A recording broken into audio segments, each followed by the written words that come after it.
offer deposit product and investment accounts through some Sharia compliant contract, and we have gone through the structures as well. For today, we are going to look into the second function of Islamic bank, which is giving the financing to the deficit unit or those who in need of the funds, right?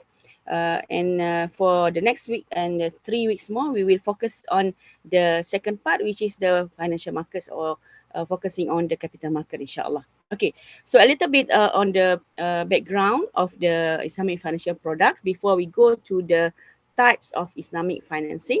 And as usual, we will look into some of the selected structures. Of course, Islamic financing, we have a lot of products, right? So here we only select some to show how the Islamic banks offers these financing products by using the selected contracts and how this offered to the customers, right? So this is the content of what we are going to talk about within 1 hour, half an hour, or 45 minutes, inshallah. Okay, a little bit on background. As I said, bank, whether it is Islamic or whether it is a conventional bank, they are the financial intermediary, right? Which intermediate in the middle between those who surplus unit who have fund to invest and those who in need of the funds, or the deficit unit. They need the fund to use now, right? So they mobilize fund, as we know, via accepting deposit. Last week we talked about this from the surplus unit. And secondly, after they have accumulated the fund, they use the fund. They use the fund for investment by providing financing to the deficit unit. So this is how the bank functions, right? So the bank acquires deposit at the lower rates, right? So the bank offer the CASA, as you remember last week, the current account, saving account, and the term deposit and the investment account at a lower rate comparatively to the financing. And they give financing at a higher rate, right? For example, at 8%, 3%, 4%, whereby the deposits is at 1 to 3%, right? At most. And the difference between the two represent the profit to the bank. It is also known as, in the conventional term, the interest spread, which is considered as the return to the bank. So when bank use the fund to provide financing for individuals and businesses, it is recorded as an asset. As we know that last week, for the deposits, it is the liability side, because the bank is going to pay return to the depositors. But for the financing, it is recorded as an asset in the bank's balance sheet, right? Because the bank shall receive the money from those who got financing from the bank as a receivables to the bank in future from the finance parties, right? So this is how it was in a general, day of bank functioning, right? So this is some just to look into the match between the two, the sources of fund, current account, saving account, term deposit, investment account. Last week we talked about this. Now is for the users of the fund, or the application of the funds, as a terms can also be used, right? For the users of funds, there are many types, right? Depending on what is the type of the bank, what is also the concentration of the bank, right? What in terms of giving the financing, right? It can be also short-term and long-term investment using the funds. They can also give personal financing, meaning the customer need the cash, right? So they give the personal financing. Generally, it can also be divided into retail financing, meaning for the purpose of individuals. We will focus on this classification later on. We have also corporate financing to finance the needs of the corporates, of the businesses, including the trade finance. So there are many ways how to categorize the financing given, right? So this is one of the way how to look into it in terms of how the bank give in what area or the bank is focusing on by giving their financing.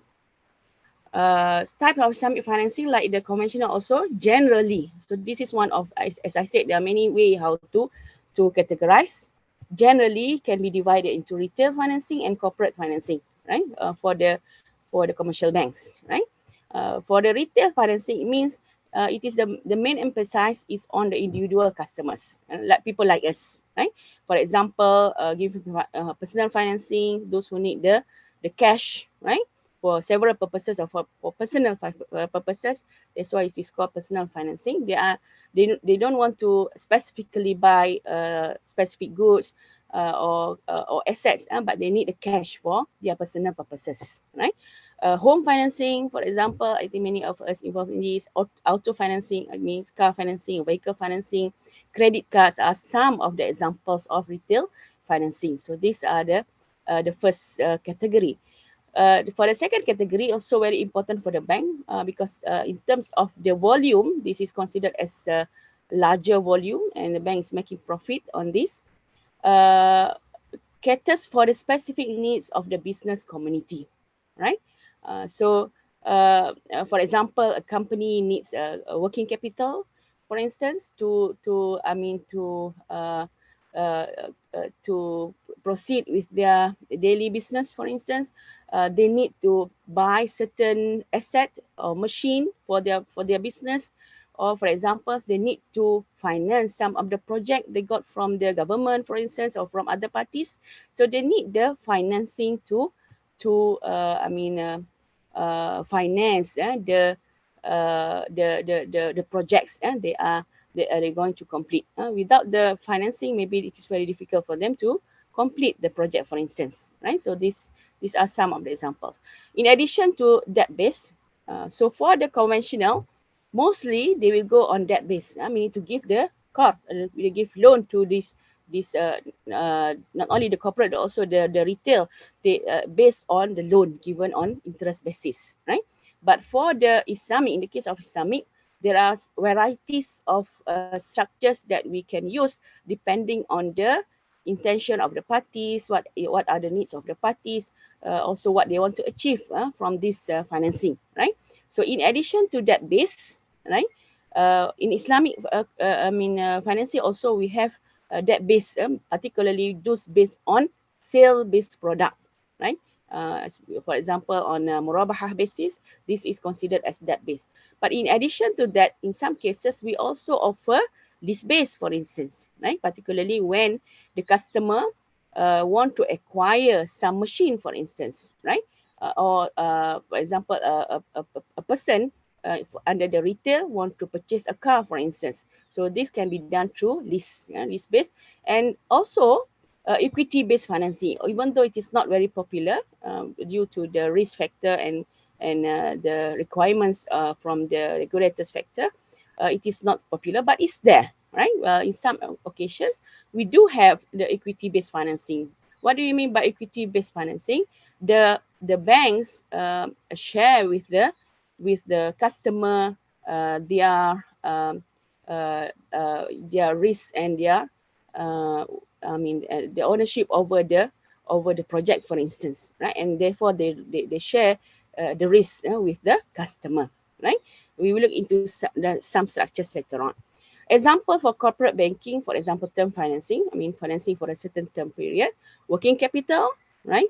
Financing, project financing, and also one of the most important one is the trade financing, right?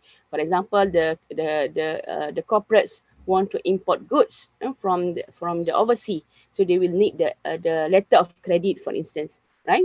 They will need the bank guarantee, for instance, right?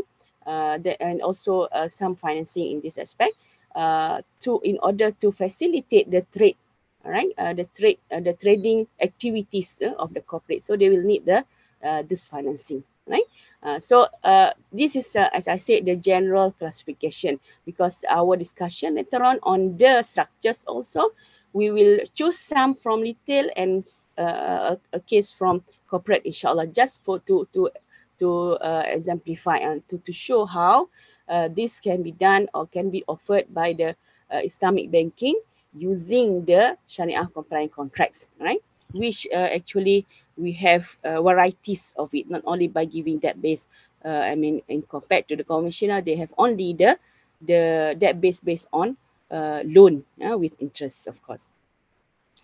Next one, okay, so we go to the selected structures, right? Selected structures. As I said, there are a lot. We need a few days lecture to cover. With that also, I think in the university we have a full semester to discuss about the structures, but we just select three here for the purpose of discussion. The first one I chose ijarah auto financing, right? Ijarah auto financing, known as ITA, al-ijarah thumma al-bay', right? So I think I selected this one because this is quite popular and involve we as an individual. I think we involve some way or other with this, right? Second, I choose also from the retail musyarakah mutanakisah home financing. Yeah, it is a kind of musyarakah, or maybe you can say the equity-based financing because it is based on musyarakah. How musyarakah, a partnership contract, can be used to offer home financing, right? We look into the structure. And the last one I choose from the corporate mudharabah and musyarakah project financing. So I will from this we can show how the partnership structure or equity-based structure can be used in order to finance the project financing. Right, we go to the first one. Firstly, ijarah. I think basically you have also exposed to what is actually ijarah. It is actually leasing contract. In other course, I think we have, previous session you have discussed ijarah, I suppose, right? So basically, ijarah is the transfer of usufruct. Usufruct means the manfaah, the use of the object, not the object itself, right? It is different from sale. In a sale, the corpus or the subject matter itself transferred from the seller to the buyer. But under ijarah, the corpus remain with the original owner. What is transferred to the lessee is actually the usufruct, the right to use the object, the use of an object or the services of the person. It can be ijarah ayan, ijarah on the subject object. It can be also ijarah of a person, meaning you hire somebody. This is also covered under ijarah. But what we mean here more when it comes to financing is actually ijarah on the object, right? Ijarah al-ayan. And for a consideration, for a rental, payment, right? Or ujrah. You can name it rent or ujrah. In the case of hire, and wages or ajar in the case of employment. But ijarah, which is more relevant here, is ijarah, the first type, which is the on the object, right? Ijarah originally is not for financing. It is a contract of leasing for, classically, and also originally, it is not meant for financing. But it is used in order to offer financing, right? By having some modification to the original structure of the ijarah, right? But however, modern Islamic banking and finance use ijarah as a financing contract, right? We have two type of lease or ijarah, right? The word ijarah translated into lease into English. It can be operating lease, and secondly, it can be financial lease. What we meant here more is financial lease, right? And operating lease we have also, but not very popular, right? So the original form of lease is operating lease. We look into the difference between the two, right? What is the difference between operating lease and financial lease? Operating lease is normal lease, right? You lease, like you lease the house. At the end of the rental period, for example, the house will be given back to the owner. That's it.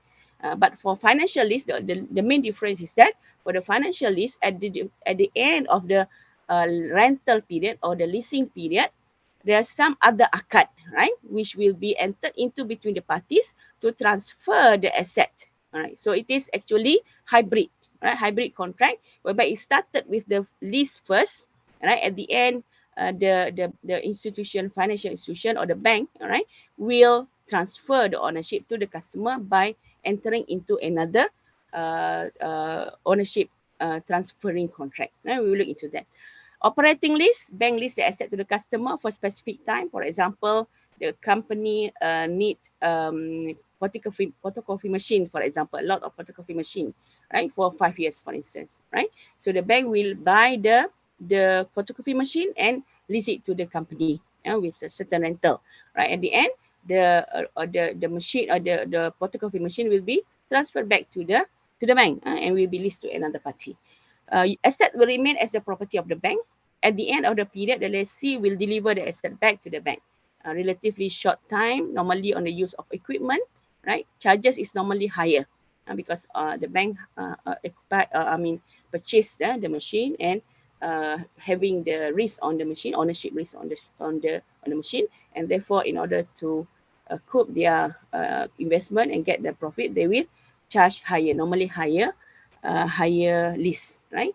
The leasing companies are charged with the company who lease the asset charged with more expenses of risk than in finance lease. So we look into, operating lease seems like a normal lease. Financial lease is different because it ended with ownership transfer.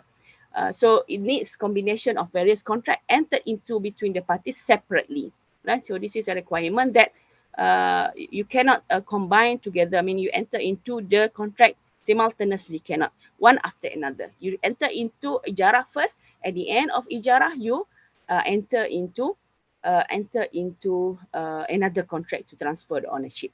So it is agency. It started with agency. How agency comes here? Usually, the customer needs to buy the to acquire the asset. They will be appointed by the bank as an agent. We look into the structure later on, right? They will buy because they know better about what they need, right? So they will buy the asset as an agent to the bank, ownership with the bank, right? But the customer is an agent to acquire, right? And when the bank acquired the ownership, they will lease the asset to the customer.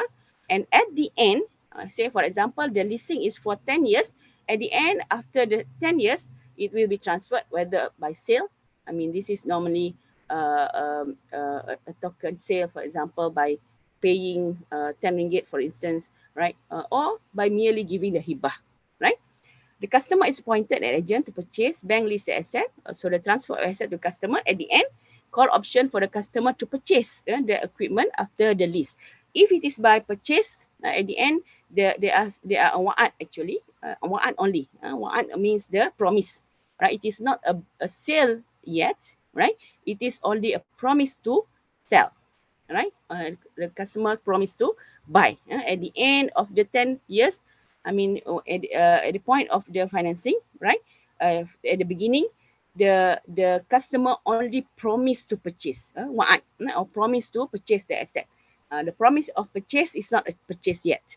Because the customer cannot purchase now. If the customer purchase now, then the bank lose the ownership. So how come they can lease, right? So the sale can only take place at the end of the rental period or lease period, right? So if the option at the end is to purchase, then it is called aitab, al-ijarah summa al-bay', right? But another structure, the bank unilaterally promised to give hibah. Right, another structure, bank at the beginning they said, okay, you rent first for the 10 years. I promise that at the end I will give this as hibah to you, right? So this structure is called aimat, al-ijarah muntahiyah bi at-tamlik, right? So this is the difference between the operating lease and financial lease. What we mean here for the financing is actually the financial lease, whereby the purpose is to finance the purchase actually of the assets by the customer. But by starting with the finance, but with the ijarah first, with the rental first, but at the end transferred to the customer by entering into another contract separately. Okay, this is only the flow of financing that, as I said before, customer pays dealer deposit, the original owner of the machine, for example, then he applies for financing. Financial pays dealer full price of asset, and thereafter becomes the owner, the banks, right? Become the owner, and then because the bank owner now, so the bank has the right to lease the asset to the customer. Asset delivered to the customer at the end, bank sells the asset to customer. So this is under ITAP. This is more or less the structure, right? The green one, lessor, a bank. The lessee is the customer, the car dealer, for example. So this is the vehicle financing, right? So as an example, the first one, the lessee or the customer identifies the vehicle required. right? So what is the vehicle you want to buy? So go to the car dealer, right? And later, at the same time, approach the bank for financing. Number two, right? Number two, approach the bank for financing the purchase of the car, right? So if it is approved, all right, the bank will look, of course, into the credit worthiness of the customer. The bank approve, the bank will purchase the vehicle from the car dealer, right? Number four, where is number four? So after the bank acquire, after number three, the bank become the owner of the car, right? So number four, the bank lease the vehicle to the customer, right? For instance, for 9 years, right? The rental is for 9 years, right? So at the end, what happened at number five, after the rental period for 9 years, right? The bank will sell or give hibah of the asset at the end of rental period, and that is the exit of the financing at the end of the story, right? So the car become under the transferred to the ownership of the customer. All right, and that is the purpose of the financing. Okay, so that is the sample number one. I suppose that there's some question on this. We at the end we put the question at the end of the session, inshallah. Okay, we go to the structure number two, right? Which is musyarakah mutanakisah. The same thing also, musyarakah is actually a partnership contract, right? Partnership contract. And musyarakah mutanakisah is actually an innovation or a new type of musyarakah, right? Musyarakah or partnership between two or more parties. So for definition, I think alhamdulillah you have already know at least some background of this contract. Musyarakah is a partnership, right? Musyarakah is a partnership arrangement between two parties or more to finance a business venture, whereby all parties contribute capital. It can be to finance a business venture, or it can be to acquire property. It can be also under musyarakah or musyarakah milk, right? Syirkatul milk, whereby all parties contribute capital either in the form of cash or in kind. All right, so here we are talking about cash, right? Any profit derived from the venture is distributed based on pre-agreed profit sharing ratio, and a loss is shared on the basis of capital contribution. So this is a normal definition of musyarakah, because usually musyarakah is a type of musyarakah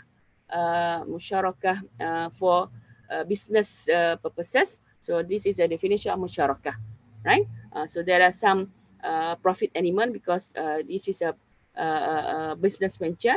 The profit will be divided between the parties according to the pre-agreed ratio, right? For example, you contribute 70% of the capital, all right? And another person contribute 30%, right? There is no requirement to be the equal portion of capital in musyarakah. It can be different portion of capital, but the profit can be as agreed between the parties. It does not necessarily that those providing 70 will get 70% of the profit. They can agree on 50-50, right? There is no requirement to be equal profit sharing, right? According to the profit sharing ratio agreed between the parties. The point is the agreement between the parties. But if it is a loss, right? If it is a loss in the venture, it is shared on the basis of capital contribution. So in our example just now, those who give the capital 70% will bear the 70% of the loss, whereby those who contributed 30% of the capital will bear 30% of the loss. So that is the general guidelines or general rulings of musyarakah. But the musyarakah mutanakisah, I put here musyarakah mutanakisah. It is a musyarakah, right? It is a partnership, but it is a diminishing partnership. And diminishing partnership where the customer and the bank enter into a co-ownership agreement to acquire and own an asset, right? So at the beginning, they enter into a syarikatul milk, right? Particularly for house financing, the type is syarikatul milk, in order to acquire the property, right? So for example, the customer will contribute 10%, the bank will contribute 90%, for instance, right? and both will acquire or co-own the house, right? With a view to progressively reduce the ownership of one party until the other partner finally holds the full ownership of the asset. Diminishing means that throughout the tenure, right, the customer will buy bit and bit, I mean gradually, right, the ownership of the bank, the equity ownership of the bank. For instance, at the beginning, the bank own 90%, right? So later on, the customer will buy the share of the bank. After the second year, for instance, the ownership become 80 to the bank, 20 to the customer. Third year, for example, 70 to the bank, 30 to the customer. Until at the end of the financing period, the ownership of the bank becomes zero, and it is fully owned by the customer as intended by the parties, right? Normally utilize ijarah. So what happened during the period, right? For example, the musyarakah is for 10 years. So during the 10 years, the bank will lease out the bank's ownership, the bank part of the house to the customer, right? To the customer to recoup its investment by renting out its portion to the property to the customer. So this is the structure, right? At the beginning, right, SNP, the customer with the developer of the house, they sign the SNP, the sale and purchase agreement first with the developer. Then usually they will pay 10%. All right. At the same time, the customer will go to the bank, and if approved by the bank, they will enter into a musyarakah, whereby the bank agree to finance and pay to the capital in order to acquire the house. Both parties give the capital. The customer, number 3 here, provided 10%, and bank will provide 90%, for instance. And number 4, this will be paid to the developer. At this stage, right, the customer and the bank co-own the house, right? And the customer also provide a wa'ad to purchase the equity interest, to purchase the portion of the bank gradually throughout their tenure. Right, so this is the first leg, and the second leg, all right. The bank leases its portion, right, to the customer. So the customer will make payment of the lease also, right. And at the same time also, number 7 and number 8, number 7 and number 8, in the installment monthly, right, there are the lease portion and also the equity purchase portion. Say for instance, every month the customer pay 1,000, right? For instance, 700 for rental, 300 to purchase the equity of the bank over the house, right? And at the end, number 8, the customer purchase the bank's with interest. At the end, it becomes the customer become the only owner of the house and exit of the financing. Okay, do I have time, organizer? Can I proceed with the selected structure 3?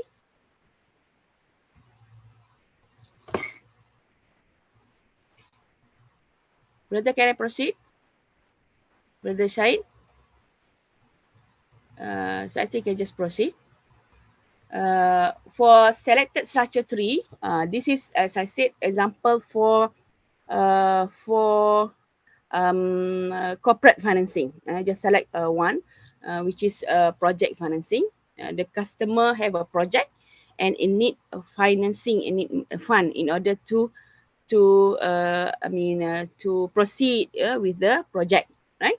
It is a financing to assist the developer, for instance, or the owner of the project to complete the project according to Sharia principles, right? For example, a contractor got a project to build a building, for instance, right? For some other project, right? In order to build the building, the developer will need some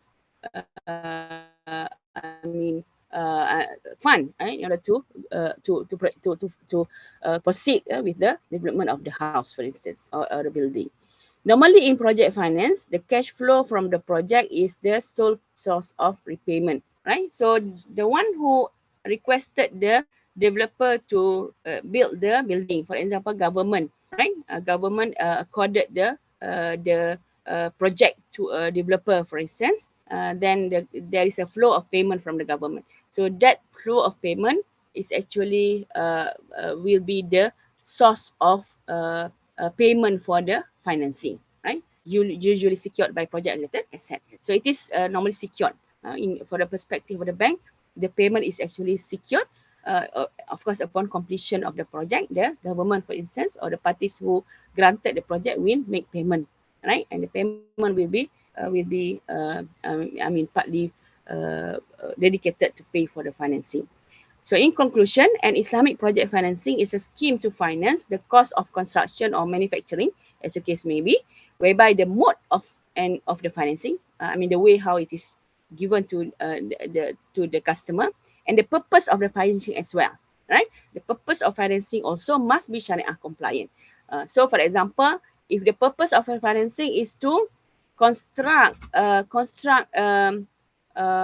what a factory to produce wine, for instance, right? So the purpose of the financing are not compliant. So therefore, Sharia or therefore the Islamic bank cannot finance, right? And not only the mode of financing, the purpose of financing also will be looked into in order to give the financing. So we look into the structure. There are several structure. I just choose here how equity financing can be used in order to finance the project, right? So we choose first the mudharabah base, right? So mudharabah is another partnership contract, right? I hope you have already know the what is actually mudharabah. So previously I was talking about musyarakah, right? So now we have mudharabah. Under musyarakah, the parties or the partners, all the partners provide the capital, right? All the partners provide capital, right? Either equal contribution, or maybe also can be also different portion, right? Not necessarily equal, right? As we know under musyarakah. But the point is, under musyarakah, all partners provide the capital, and all partners also they can work on the project, right? But under mudharabah, it is a partnership also, but the one who provide the capital, and a party will provide the capital, and another party will work on that. Will consider as entrepreneur who proceed or manage the project, right? So it is a clear demarcation between the two. Those who provide the capital doesn't work, and those who work doesn't provide capital, right? So that is the main difference with the musyarakah, right? Uh, so they will enter for the purpose of the financing. They will enter into this mudharabah, right? So the difference is that under mudharabah and musyarakah, another difference in terms of the profit and loss, right? So the mudharabah is considered as profit sharing, right? Musyarakah is considered as profit and loss sharing, right? Why? Because under mudharabah, if there is a profit, the profit will be divided according to the pre-agreed ratio under mudharabah, right? So it can be 80-20, 50-50, 70-30, or even 99-1, right? For under mudharabah, that is a requirement that they must agree upfront on the ratio, right? So if there is a profit, the profit will be divided according to that pre-agreed ratio. But in the case of loss, the loss will only borne by the capital provider, right? So by the capital provider, whereby the mudarib, or the one who work, the manager, will only lose uh, the the effort that has been given, right? So it will, the mudarib or the manager will not bond the loss. The loss 100% on the capital provider. We look into the structure. The financial or the Rabbul Mal, the financial or the bank here considered as Rabbul Mal or the capital provider, whereby the company or the company who apply for the financing is the mudarib or the manager of the project, right? they will enter into a mudarabah, right, at the beginning, antam contract of mudarabah, profit sharing ratio, for example, Y and X and Y. X to the mudarib, Y to the capital provider, to the bank, right? So they will invest. The bank will invest the capital in the projects, right? So after a while, as agreed, if there is project revenue, right? The profit will be divided between the party as agreed. Y to the bank, X% to the mudarib, right? Profit shared in accordance to pre-agreed portion X and Y, and loss if there is a loss. So this is the point where it is riskier to the bank. So this is on risk basis. That's why it is not quite popular, right? But there are some structure, right, actually used by the bank, right? Loss borne totally by Rabul Mat. So the bank need to carefully look into the prospective projects, the profitability and the company profile and whatnot in order to manage their risk here, right? So this is one structure. At the end, the Mudarabah project will be for a certain period. At the end, when they able to get the profit, then the profit will be divided and then will terminate the Mudarabah contract after the completion of the project. Musyarakah also possible to be used, right? Based on the musyarakah contract, as we know before, that under musyarakah, both parties will provide the capital. So both parties will provide the capital. Profit shared according to agreed ratio, right? X% to the bank, Y% to the customer, right? They will invest. At the end, if there is some loss, the loss will be shared according to the ratio of the capital, right? Because this is financing, usually the portion of the bank is higher, right? The portion of the bank, for example, 90%, right? A company 10%, right? So if there is a loss, still bank will bear the 90% of the loss, and the company will bear 10% of the loss only, right? So I think I have covered these three structures as I intended to do for today. So we go to the Q&A, if any. Back to the organizer. Yes, we would like to invite the participant to post questions and doctor will provide, inshallah, the answers. Please unmute yourself and or you can raise your hand.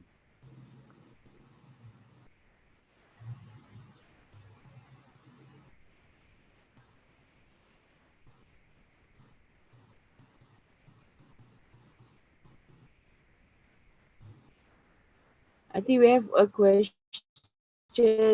Oh, okay. Question on musyarakah mutanah kisah.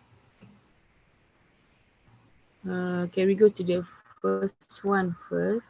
On the question is from Shamzah, right? In musyarakah mutanah kisah, why the bank do not share the cost of maintenance of the property, like paying local statutory charges? Okay, interesting question, right? So the original principle in the partnership, right? Because you co-own the house, the rights and responsibilities over the house will be shared accordingly between the parties, right? So by right, all the parties will be responsible for any cost related to the house.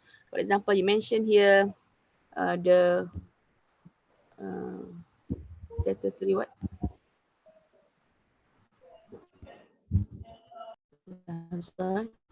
Okay, like paying local statutory charges and tax instead of charges. Okay, so I think this is some of the critics, right?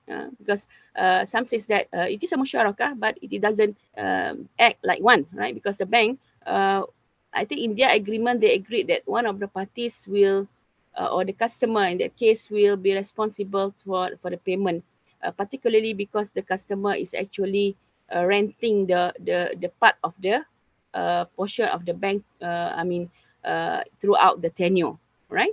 So the charges is actually under the ijarah concept. is actually considered as part of the usage of the cost relating to the usage of the house, right? Under the ijarah, so because ijarah also applies here, right? Under the ijarah, the cost of the maintenance of the asset, asset lease, right? So if the cost is related to ownership, right? Then it is considered, it will be on the lessor. But if it is the cost is related to usage, for example, the utilities, right? In the case of the car, for example, the petrol, or even the takaful, right? Some consider it as a usage, right? Usage cost, right? So it will be borne by the lessee, right? So I think under this concept and also the agreement between the parties that the cost related will be borne by the other party. It is permissible to agree on that. But the question is whether the customer is at the lower lower in terms of the bargaining power, right? So whether the customer really aware of that, but actually they already agreed with the terms and condition of the rental, right? And as well as the musyarakah agreement. In Mudorabah, can I go?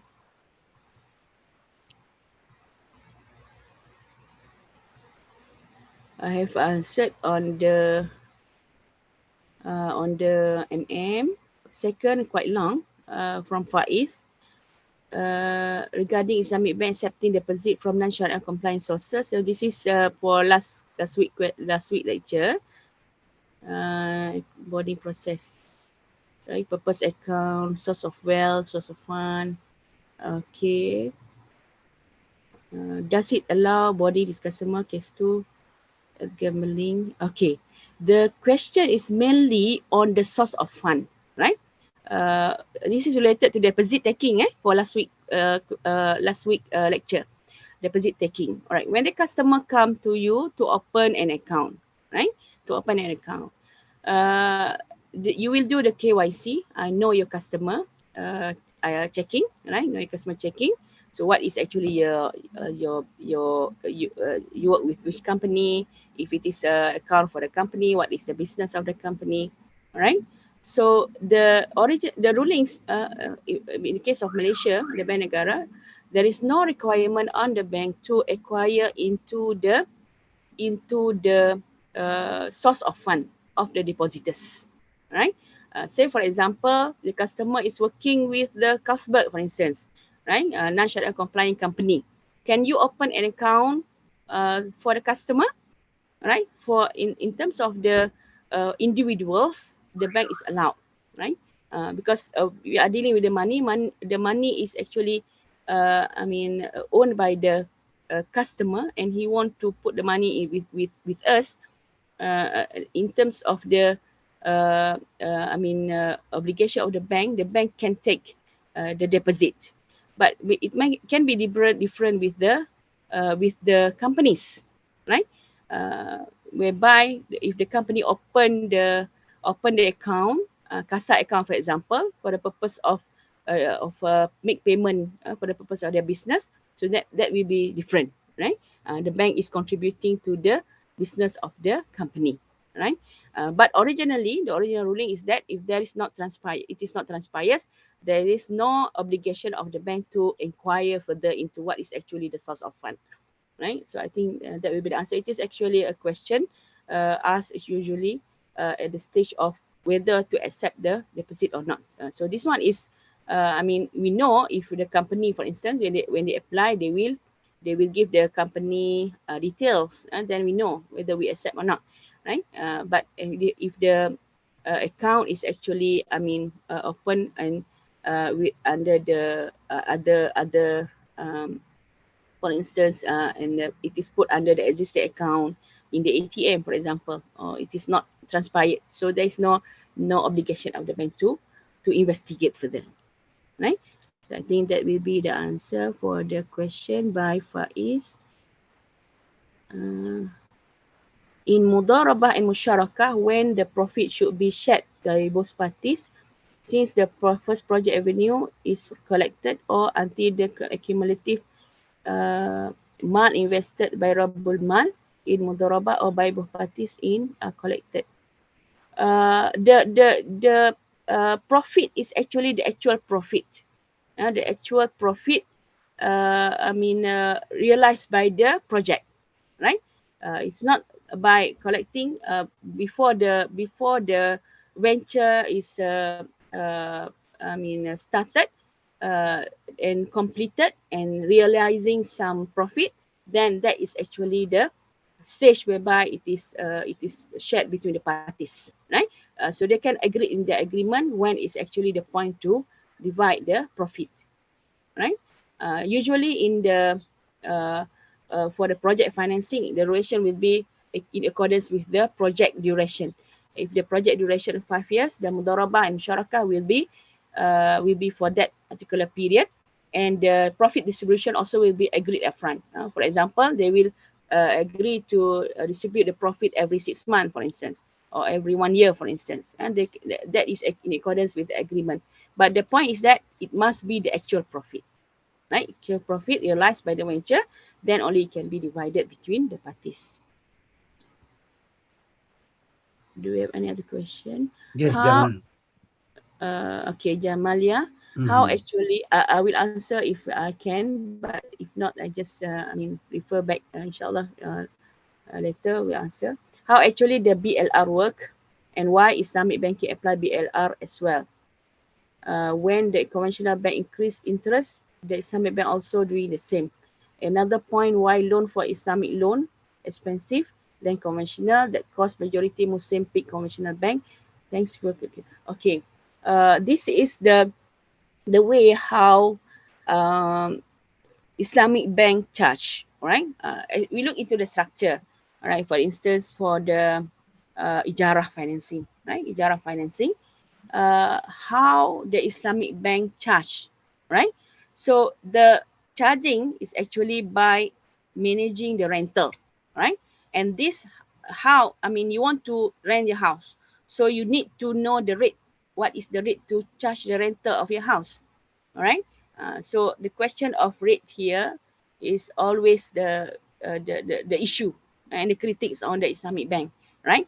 Some says that why don't you use the actual rental rate, right?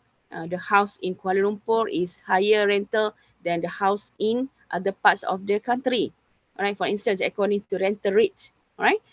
But the applied one is that the bank will not apply the actual rental rate, but it is referred to the same rate, right? Offered by the conventional, right? So this is the reality, all right? The bank will uh, make adjustment to the rental in accordance with the, as you said here, BLR, all right? Base lending rate, right? That's true, right? The Islamic bank also will be based their charge on the same one, right? But if it is a fixed rate, right, then uh, uh, whatever happen later on will not change the rates. But the point when it is a floating rate, the Islamic bank also we can apply the floating rate. For example, under the ijarah, the rental will be based on floating, based on the movement of certain rates, right? So that's why at the end it becomes effectively like the same under the conventional. But if you say, I think if you say the Islamic is more expensive, I beg to differ, because usually they try to make the rate comparable, right? Comparable, but because of the determination of the price for murabahah, for example, determination of the price for ijarah rental, for example, based on the same criteria of determining that, right? So that's why effectively it looks the same, right? But the structure is different.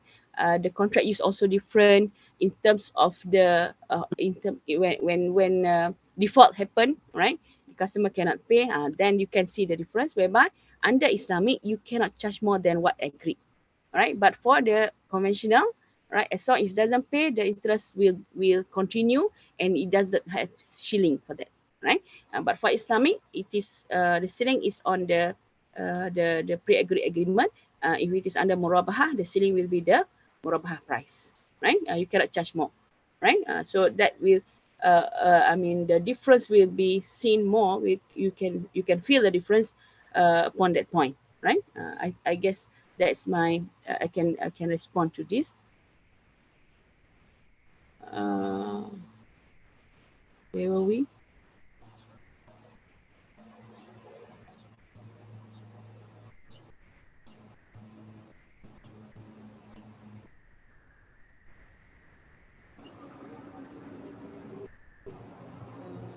Okay, BLR just now. What happened in MM in case of default by customer, as bank is not the business of selling property. So I think they will also agree on making the customer's portion as rahan, right? The bank actually can sell out the house under the rahan principle, right? And acquire the rights of the bank over there from the proceed of the auction of the house under rahan principle, right? Mm,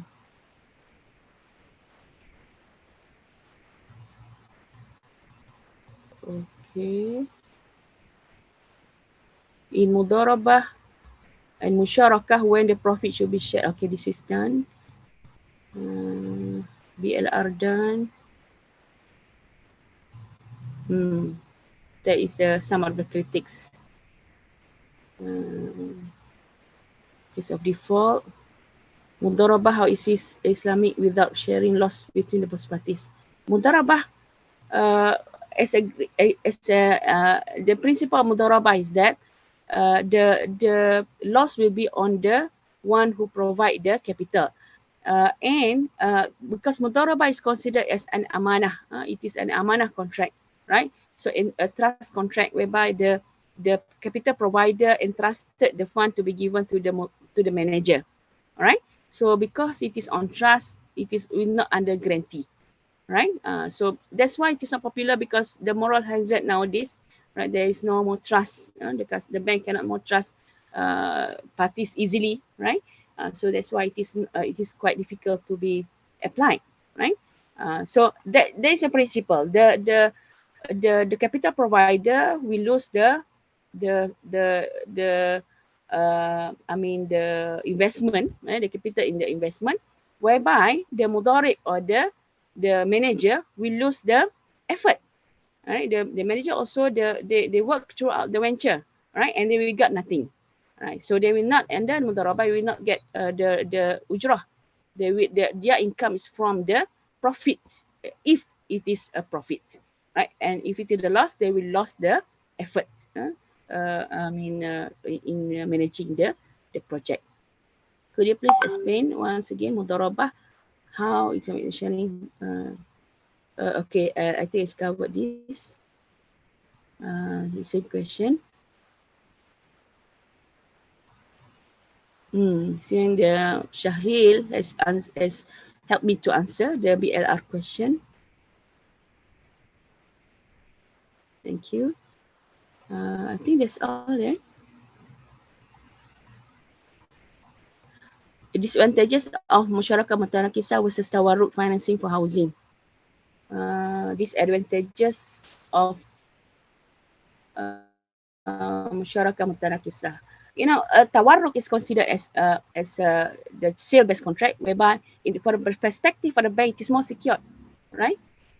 So for musyarakah mutanakisah, if it is for 10 years, for example, the financing, the bank is actually holding the ownership risk over the house, right? Because partially bank own the house, so bank have some market risk of the house, right?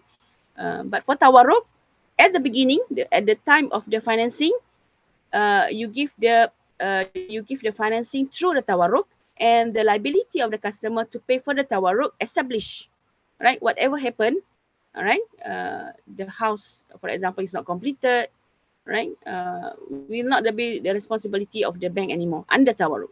So it is more secured uh, from the perspective of the bank, right?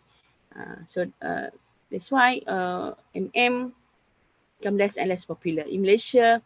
Many of the banks, using tawarruk, or at least tawarruk is one of the financing instrument, right? Some bank they offer, MM as well as ijarah, as tawarruk, right? Financing for house, right? Okay, so I think I have covered all. Doctor, can we open for the question directly? Okay, can. And okay, Abdul Kadiri. Abdul Kadiri. Okay, I will unmute him.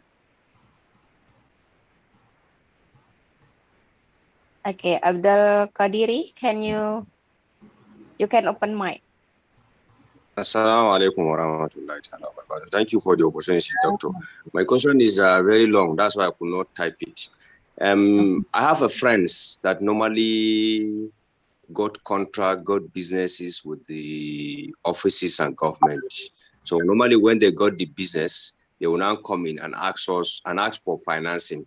We will try as much as possible to ask them the profit so that you can either enter musharaka or mudaraba depending on whatever. But unfortunately, they try not to disclose. They only try to take that off the record. What they only try to say, what do you want us to give you as? So this kind of arrangement is normally very difficult to convince.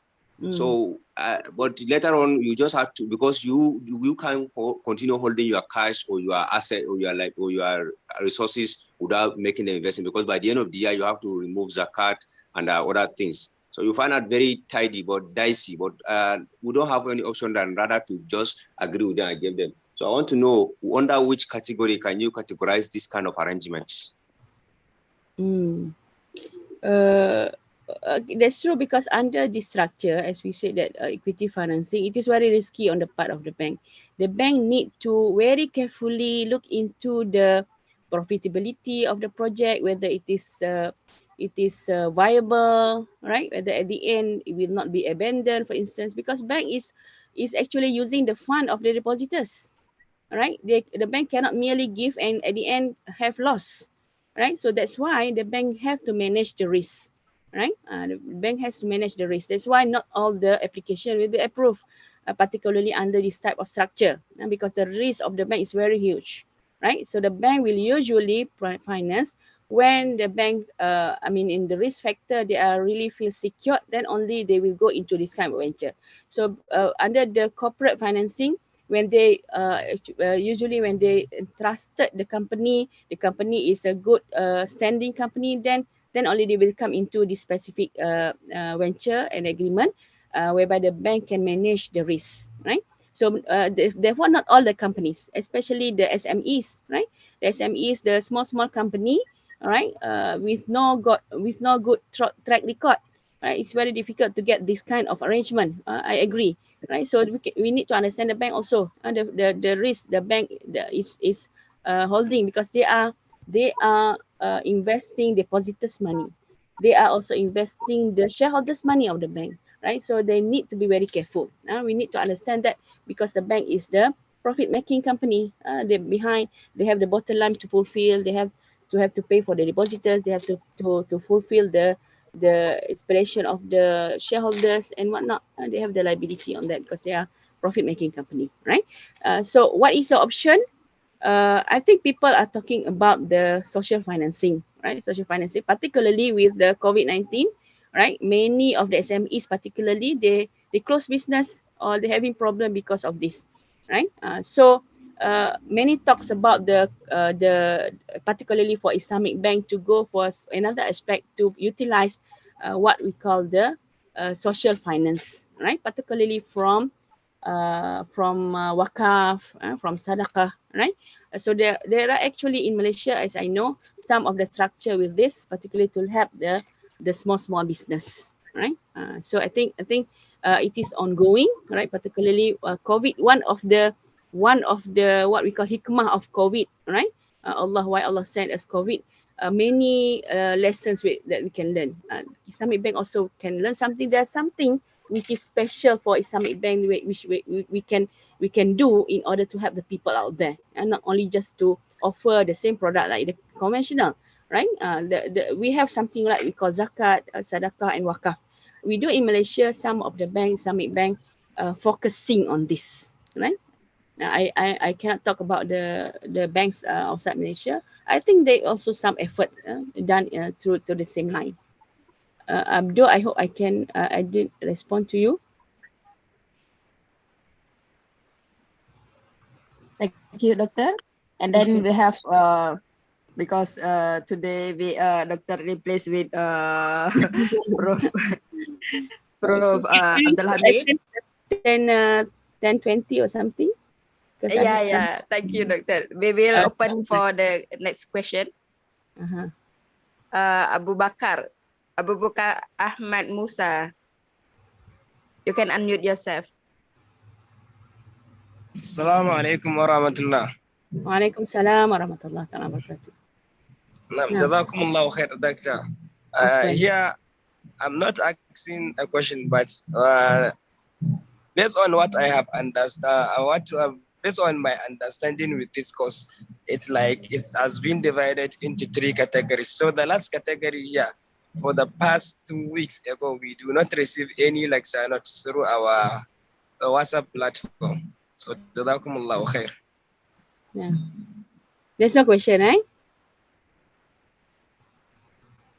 Is there any question, Abu Bakar?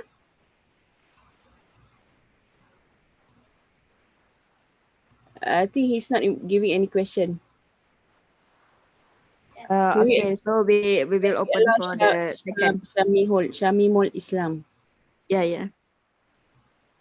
Okay, SK Shamimul Islam, you can open your, you can unmute yourself.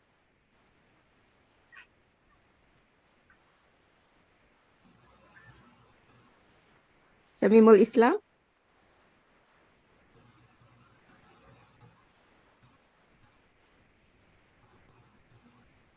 Yeah.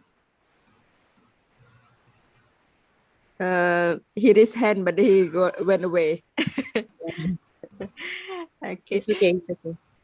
Really, thank you, doctor, for today, because Dr. Abdulhamid, he doesn't well for today. He already WhatsApp me early morning, but I don't see I'm forget to open my phone. So, Okay, no problem. Yeah. So thank you so much for today.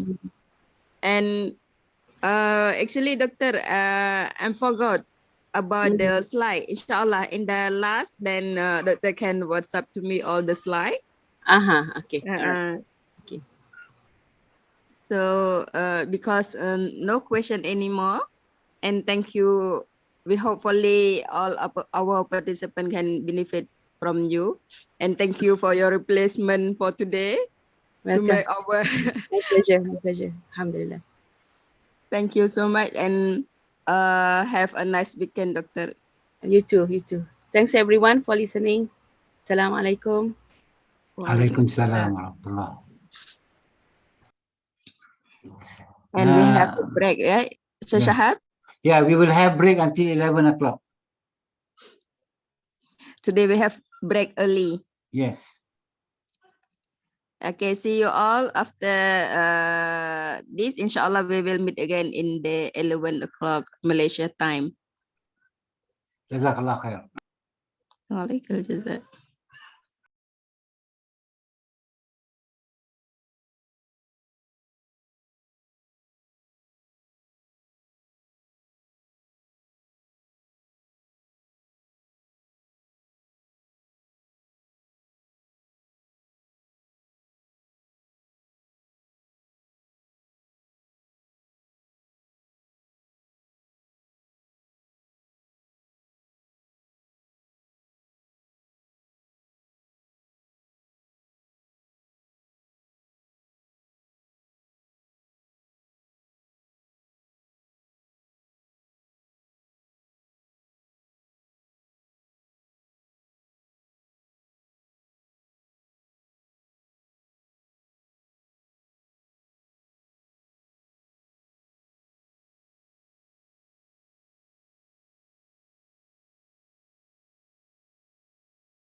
Assalamualaikum, Dr. Haji Besar.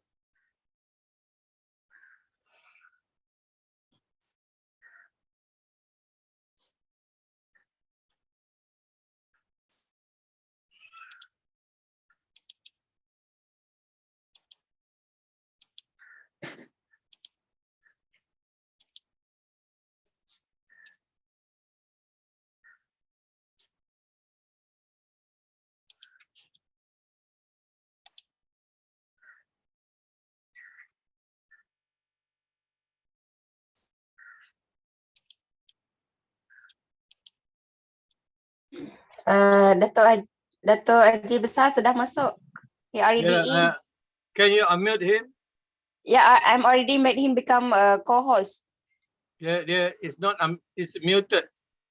Yeah, but he already become co-host. He can unmute himself. Dr. Haji Besar, can you unmute yourself?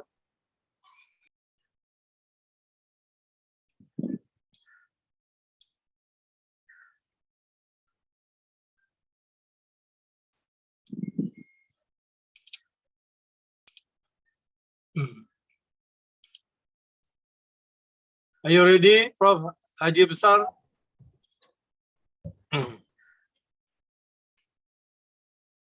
Unmute.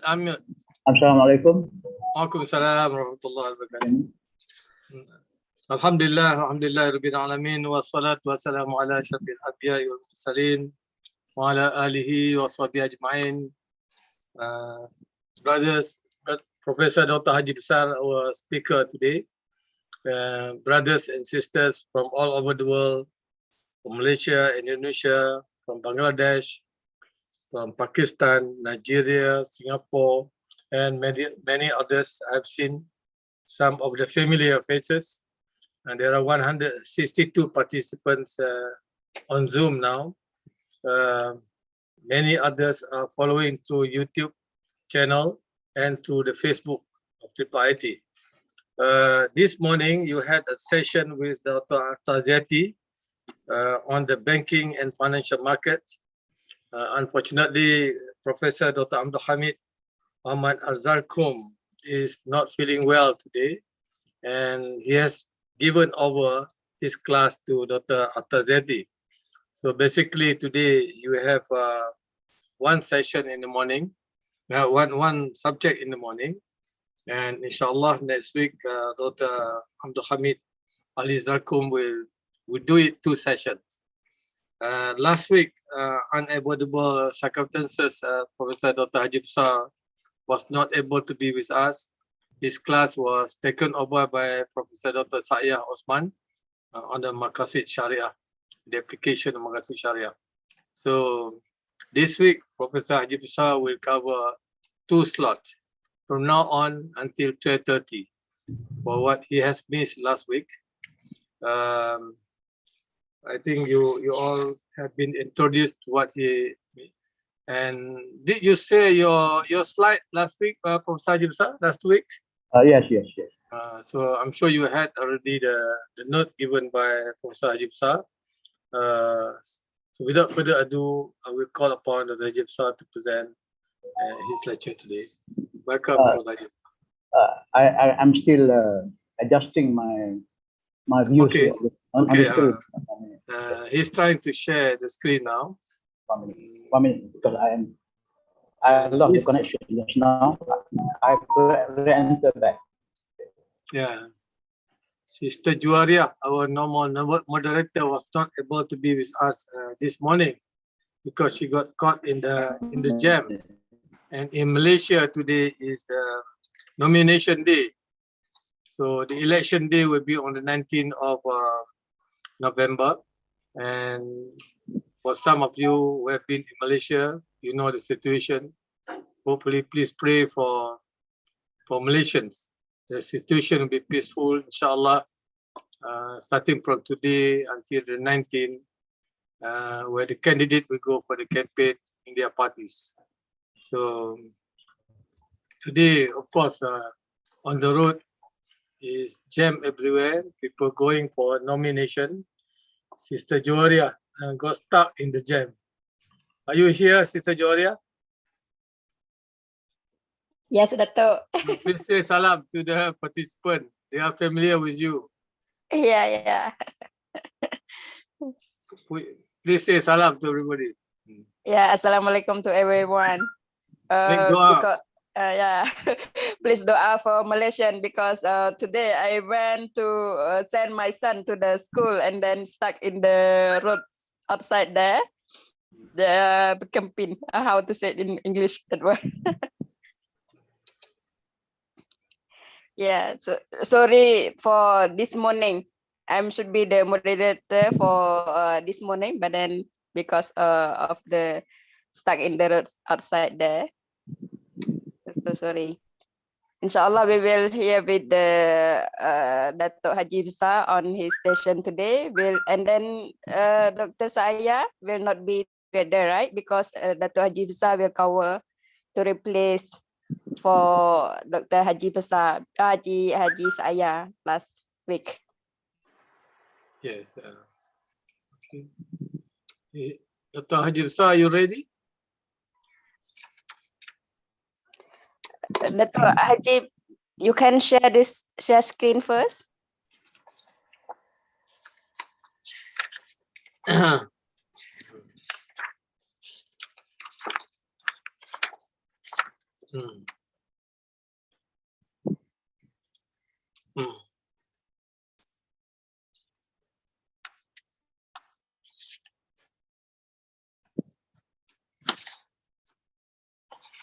Dr. Haji Besar will be talking on the application of Fiqh and Usul Fiqh in Islamic banking finance today.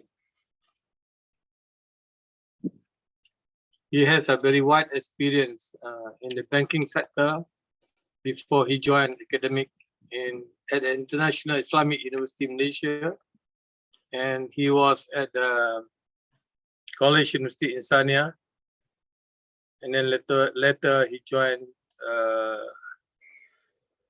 Medina Online University, and he is now a professor at Medina Online University. But he's still very active and giving the training to Islamic bankers, including he was the trainer for Islamic Bank in Thailand. So he commute regularly from Penang going to Bangkok at that time. Prof. Haji Besar. Sorry, I lost the connection just now for a while. No, I'm with you now. Can you hear me now? Yeah, I can hear you. Okay. Do you allow me to start? Or? You can share the screen if you want. Okay. I will check my screen.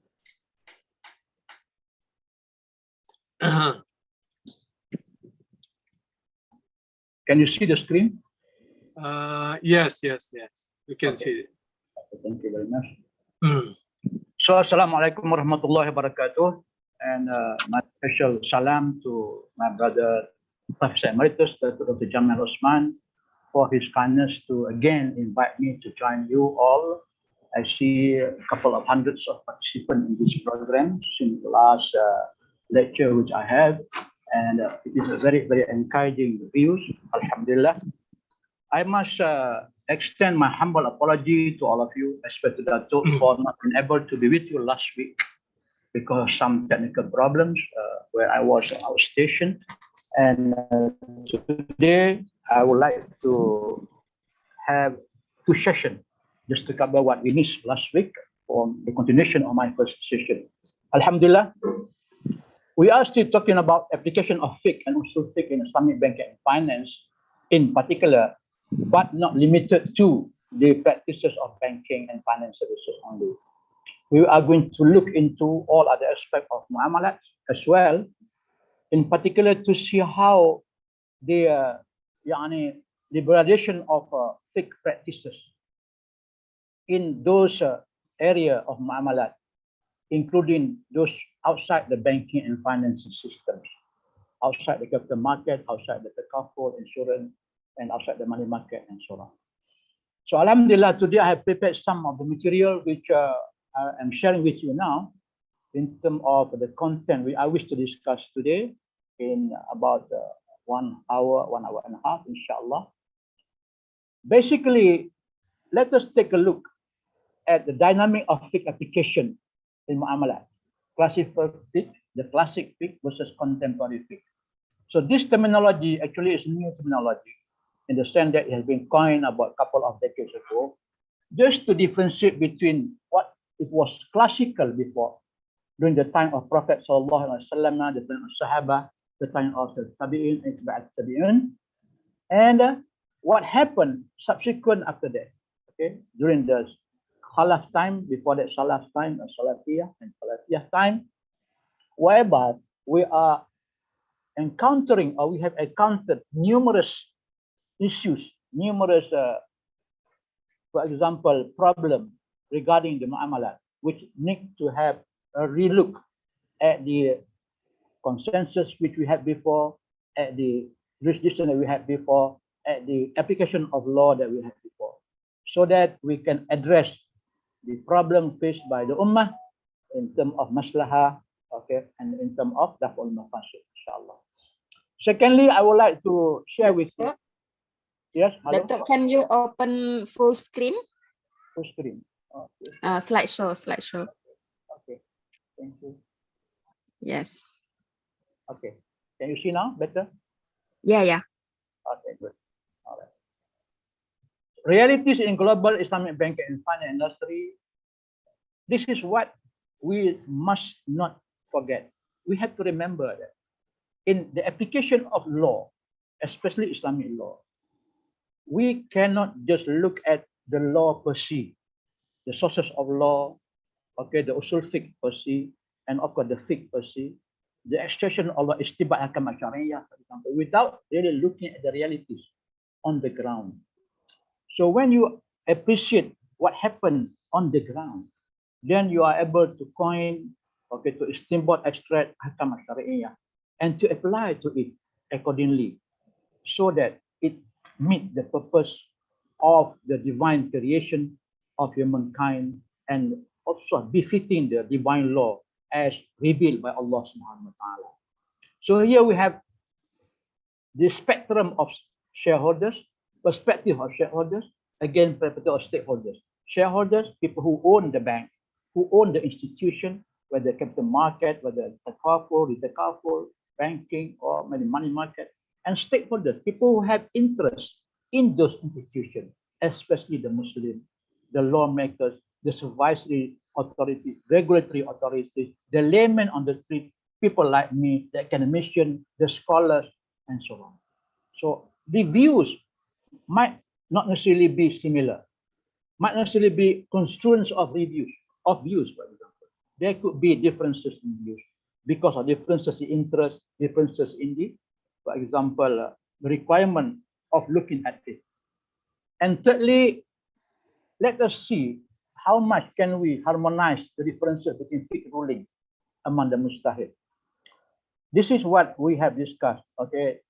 In fact, the wisdom of the revelation of Allah Subhanahu wa Ta'ala is to allow us to use our minds, to use our mental faculty, to interpret, to extract law using the proper mechanism, procedure, or methodology that we have in usul, and to come up with the ahkam al-Syariah and to apply it to the environment where we are actually living, based on civilization, based on the level of understanding, knowledge, the culture, the uruf, and of course the technology.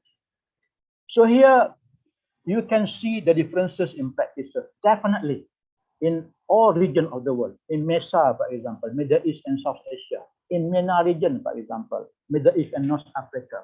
In Asia Pacific region, for example. They're bound to be differences. Sometimes it's great differences. Sometimes minor differences, for masail, for example, but sometimes it's major. But then acceptability and also harmonizing within the differences is so critical, because to allow the cross-cultural transition, to allow the cross-border administration and supervision. Remember, we have supervisory authorities looking after the welfare of the compliant institutions, Sharia compliant institutions such as banking and finance, for example, which can be categorized into two. One is the international institution. So bear in mind, international institution must actually mint their resolution, the law, and their ijtihad to fit in the various differences in terms of mazahib being practiced by different countries. And domestically, we have our internal requirement by the domestic people, domestic law, for example, and the laws of the localities, which not necessarily be similar to that of being practiced at the international area. So harmonizing this is significant. This is when we are talking about application of fiqh and usul fiqh in the practical muamalat. I'm going to take this time, inshallah, to take a look at various fiqh application on Islamic contract. So Islamic contract here, particularly in banking and non-banking contract. And how do we look at it? First of all, in terms of permissibility,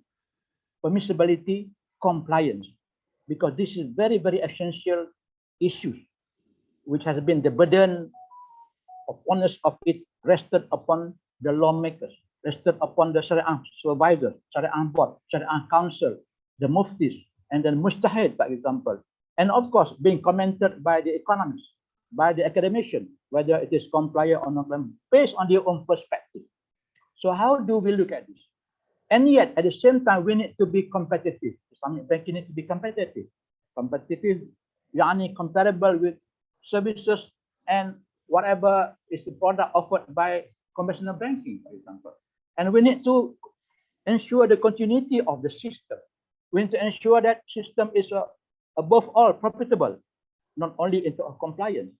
Without profitability, you cannot sustain. So sustainability of Islamic institution so important as it being Sharia compliant. Without which, you will see that there would be a lot of issues which relate to the incompetency, okay, inability to survive, for example, inability to sustain in a various economic environment, resulted from inability to manage properly and to generate profit. This is the issue. And finally, let us look at the emergent or modern transaction on digital platform. MashaAllah, MashaAllah.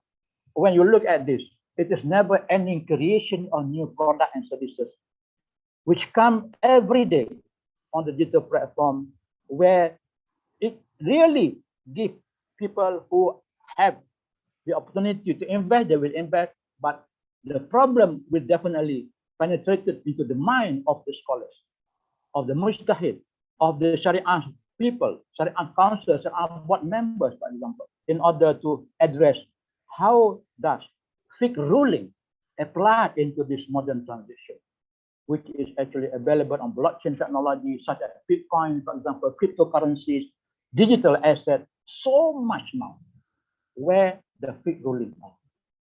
So, my dear listeners and viewers of this program, allow me to take the opportunity to share with you all this dimension of discussion today, so that we benefited not only for your purpose of examination, but for those of you who are already in practical area, in practice, for example, maybe you can share with me your predicament, your issues that you are facing or have been facing, and you are trying to seek out the solution for it.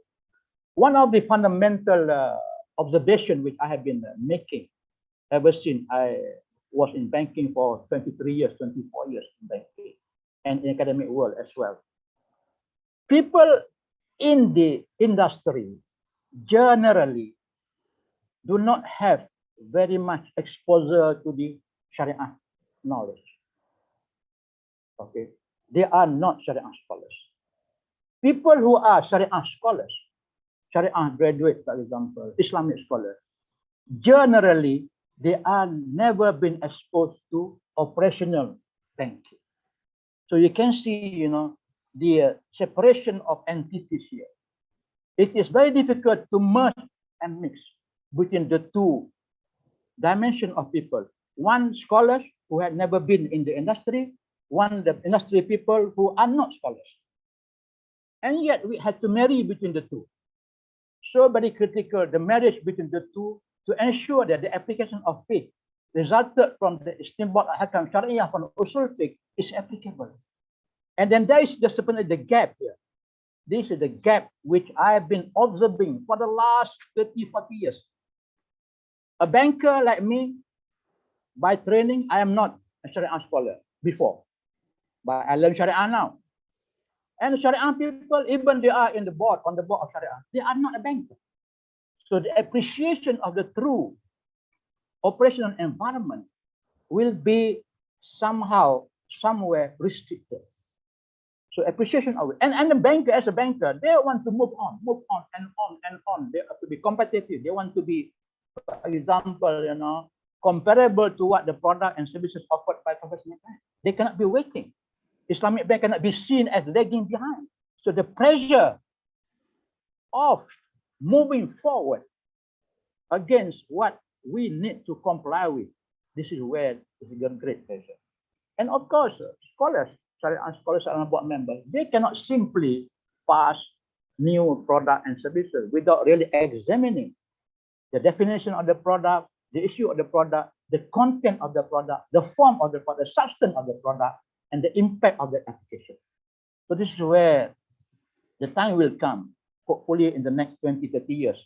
Most of the bankers of Islamic banking industry are scholars. We can see now the new graduates from Islamic institutions such as IIIT, for example, they work in the bank, they are the Islamic graduate, they are law graduate, they are, for example, Sharia graduate. This is the transition which I've seen, but it still takes time for them to be able to come to the level of mujtahid, for example, of mufti, for example, of mujtahid fatwa, for example, to really look into it and understand the implication and application. And also based on the requirement of the law, we have now Bafia, Banking Islamic IFSA, Islamic Constitutional Act of 2013, which spells out very, very strictly on the requirement of the compliance to Sharia, and very, very severe punishment.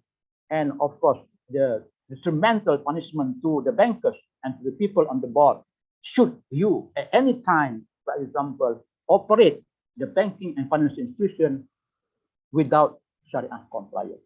So that's it. Alhamdulillah, I have given you the outline which I will talk, and hopefully we have time to go through all. If not, we can have always the following weeks. I still have probably 3 or 4 more lectures, for example, in the future to cover the application of it, inshallah. Inshallah. Thank you. Let's move on. So the essence of the application of it, I have to emphasize this. Time again, time and again, time and again, time and time after time, all the time.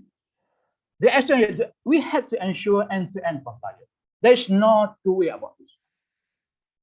Be what you are, bankers or scholars, practitioners, lawyers who are out there, who are listening to here, ensuring the end-to-end. This is the duty, the utmost paramount duty of everybody.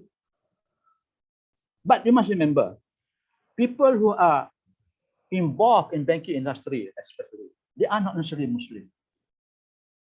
So what is the significance of them to ensure compliance? To them, the significance is nothing but to see that the operation compliant because they are having another interest. Which interest is that? Profitability. Okay, generating wealth and income, creating wealth. But to us, it's more than just wealth creation, more than just profitability. The duty bound to Allah subhanahu wa ta'ala and all the stakeholders to ensure that it complies to Sharia. So the highest risk actually is the Sharia compliance risk. Paramount to all is Sharia compliance risk. The paramount risk in all the Muamalat transaction is compliance. So banking is the highest regulated industry. Before, traditionally, by the conventional, so many regulations covering it.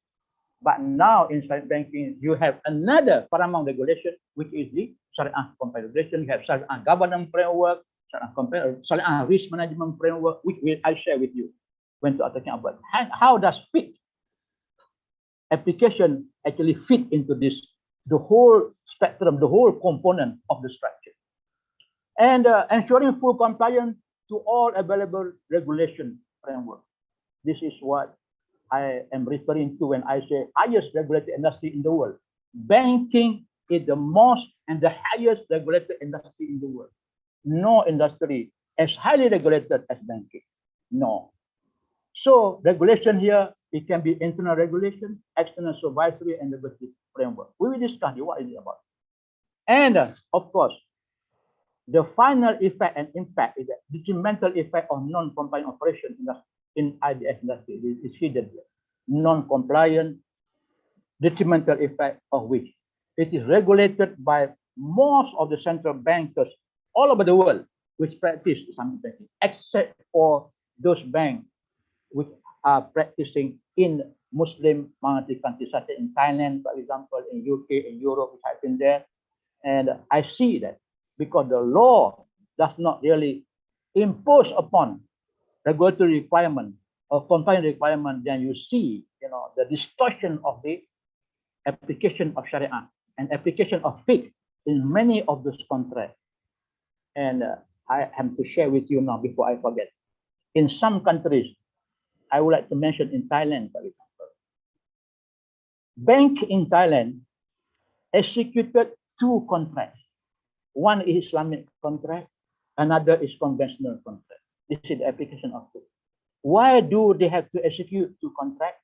For example, for buy and inah, okay, for the advance payment, for the money, for example, for the loan, simple loan, or for example, BBA, buy bersamaan adil, or buy murabahah, for example. Okay, for example. Why 2 contracts? Because the law of the country does not recognize Islamic law. So whenever bank go to the court because of the default in payment or impairment of the financing or bad loan, for example, the quality of asset has been detrimental to the bank always lost the case because the court said we cannot recognize your agreement. So what happened here? So we had to execute 2 contracts. One contract is the conventional contract, one Islamic contract. When it comes to the situation of criticality in terms of opinion of law, when we have to go to the arbitration or the court process, then we use the conventional contract. So this is it. When we talk about reality of business, we are not just talking about application of fiqh rule. Fiqh is so actually diverse, interpretation of which is applicable to situation, environment, technology, culture, uruf, and so many other situations. So this is one of which, whereby in terms of darurah, and when the fiqh maxim, legal maxim or qawaid al-fiqhiyyah say that ad-darurah tubil mahdurah, ad-darurah tubil mahdurah.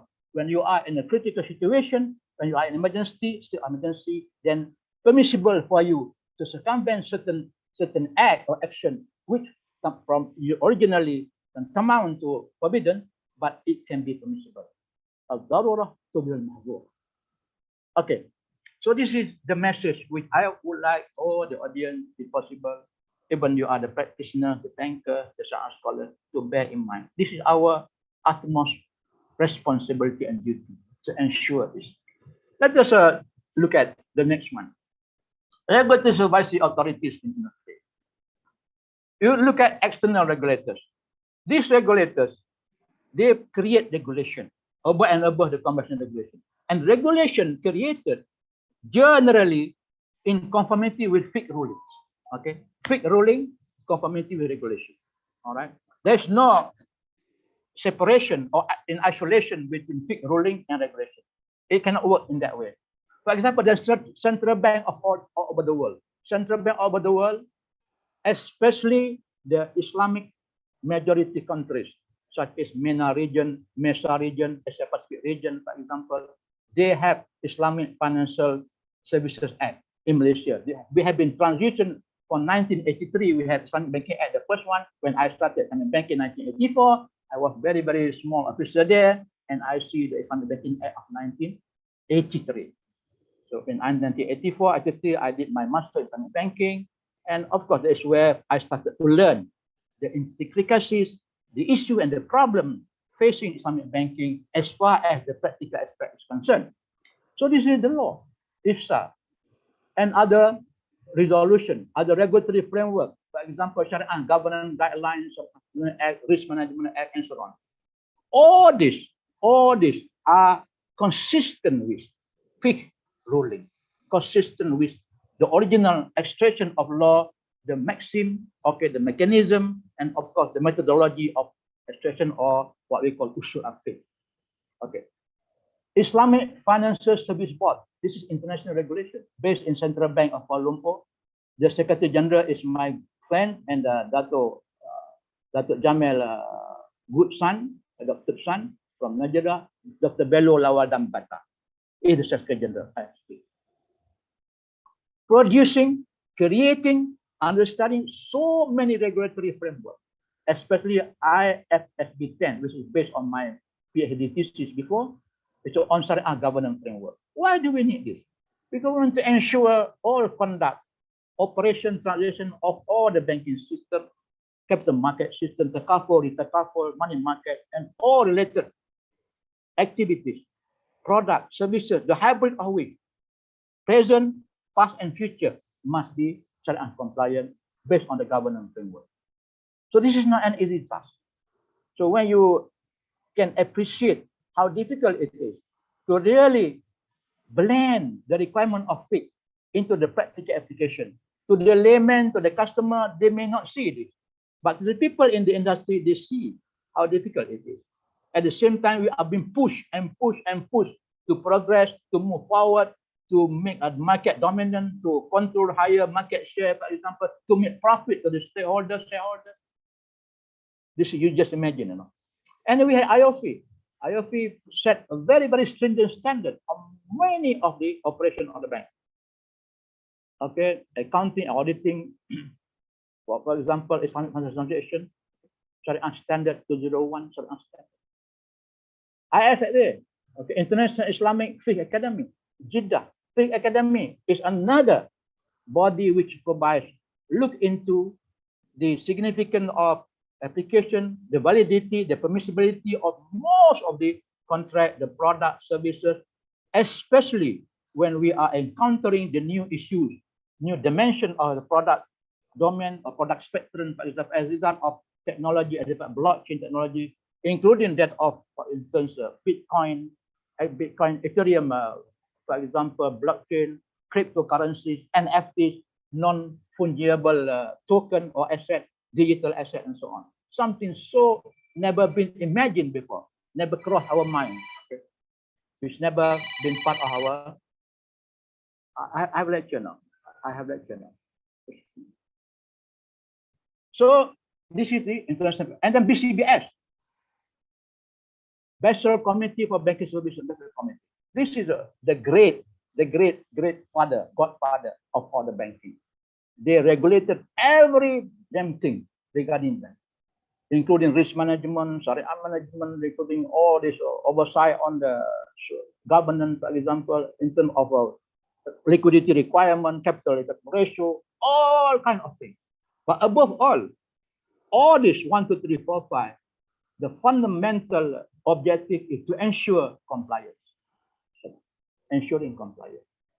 So therefore, we have this background, and having this background in our mind, then now we can move on to appreciate between the realities, theoretical framework, and the actual happening on the ground. Then we can see how best actually we can harmonize so much differences in thought process, so much differences in defining ijtihad, for example, ruling, pronouncement by the various sectors within the industry. To me, this is good. Of course, this is actually very encouraging, and this is not an easy task, but with the idea of providing the best for industry to ensure the long-term sustainability of Islamic industries globally, so that it be viewed, especially by the non-Muslim, as actually the only one instrument which is actually provided, issued by Allah SWT for the use of the entire mankind. When Allah said, Ya ayuhan nas, kulu min fil ardi halalan tayyiban, for all people, And Allah said in Surah Al-Nisa, verses 9, Ya ayyuhallazina amanu, la ta'kulu amwalakum bainakum bil batil, illa an takuna tijaratan an taradin minkum. So these are the fundamental sources of usul. Ya ayyuhallazina amanu la ta'kulu amwalakum bainakum bil batil illa an takuna tijaratan an taradin minkum. The definition, interpretation, and the tafsir of this is so huge that provide a lot of liberties here, okay, whereby you are not allowed at any time to gain your property, your asset, your income from the illegal means. Illa an takuna, except you are doing tijarah. This is what we are talking about, muamalat tijarah. And the condition there, an taradin minkum, it has to be mutual consent. Mutual consent must not override the fiqh requirement. Mutual consent by the two parties or unilateral, bilateral parties, trilateral parties, multilateral parties must never override the requirement of fiqh. This is the overriding factor here. Okay, Alhamdulillah. Now, allow me to move on. Okay, we have regulators. What about internal regulators? Yes, of course, we have internal regulators. Sharia board, advisory council at the central bank, for example, Sharia committee, Sharia board at the bank, at the takaful company, at the capital market, boss, for example, pasaran saham in Malay terminology in Malaysia. We have the capital market there. We have risk management committee at the bank, Islamic banking and finance stakeholders who are watching and of course providing feedback and comment on whether you are compliant, following the fiqh ruling or otherwise. So with these two sets of structural components, supervisory and also regulatory framework that we have, we should be able, in theory, to be practicing all the transaction, especially in banking and finance, in accordance with Sharia. But unfortunately, it is not necessarily so. It is not necessarily so. It is not as simple as that. Thereby, we come across shouting and also writing up by many of the scholars, Islamic scholars, for example, the Islamic economists, Islamic finance, commenting on the validity, permissibility, okay, authenticity of most of the Islamic products. To them, circumventing the riba, circumventing the maisir, circumventing the interest, circumventing all the illegal activities, using the form of the contract without really looking at the component of the substance of the contract. Whereas Islam focus on both. The form must be compliant and the substance of which need to be more compliant, because the spirit of Islam is actually defined and determined how much the substance of which actually translated into the benefit of humankind of the maslahah. This is the issue. Okay, we have all these structural components, and hopefully, as I was saying, we are able to move on to practice. But remember and never forget, banking is an ongoing concern. Ongoing concern. What is ongoing concern? You are moving second by second, hour by hour, day by day, week by week. You cannot stop. So you cannot wait. Okay, you have been pressured by making profitability. When I was a banker, let me give you my experience. When I was a banker, over 20 years, I am, of course, having knowledge, okay, of Islamic requirement, Sharia requirement, and doing the practice. What happened there is very simple. Everybody, you are bankers now. Some of you are bankers outside. I know. We experience a very simple dilemma. What is the dilemma here? We need to make profit to the bank. We need to ensure the bank grows. We need to ensure that we actually enlarge our market share. We need to ensure that profitability is there. So what about Sharia compliance? If you comply to Sharia, but you don't make profit, you are nowhere. You are nobody. You will not survive. So you have to choose between the two sometimes, you know. That is why in the practice of banking and finance in Muamalat, the fiqh component is there. But the actual practice sometimes revolve around the pressure of to move on, to gain higher market share, to attain higher profit. Every year we have new budget, new target for deposit, target for profit, target for loans, target for customers number. If you don't achieve the target, if I don't achieve the target, off my go, out I will go. If I don't make profit, I will not survive in banking business. This is the issue. This is the pressure. This is the reality in banking business. In most of the muamalat, Islamic finance, for example, capital market, insurance, takaful. All of you are listening to me now. You definitely agree with me. So our pressure here, so much that we want to have Sharia compliant operation, but we are being pressured by all corners to ensure that the profitability. Sometimes we choose profitability. Sometimes we have no choice but to focus more on profitability, on return to asset, return on equity, for example, on return to shareholders fund, return to shareholders fund, return to equity, return to asset. This is what you are measured. This is what you are measured. So this is the real experience of a banker. And I have to mesh this with the requirement of Fiqh and Usul Fiqh in the operation, so that at the end of the day, we are safe and sound. What happens if you are not compliant? Look at this. Look at it. Please take a look at my screen here. Okay, Dato', we have section 28 of the IFSA, Islamic Financial Security Act. An institution shall at all times ensure that its aim, operation, and effect are compliant with Sharia. This is the law required. For purpose of this act, the comply with any ruling and Sharia are the requirement of the board. Okay, board. Okay, of the bank. Sharia board of central bank. When they order certain things, when they create, they pronounce certain requirements, you follow that, you are compliant. You don't follow, you are not compliant. You see, this is the issue here. Number two, compliance means compliant with the decision of Sharia Advisory Council of Islamic Bank. What if Sharia Advisory Council decision is not consistent with Fiqh decision?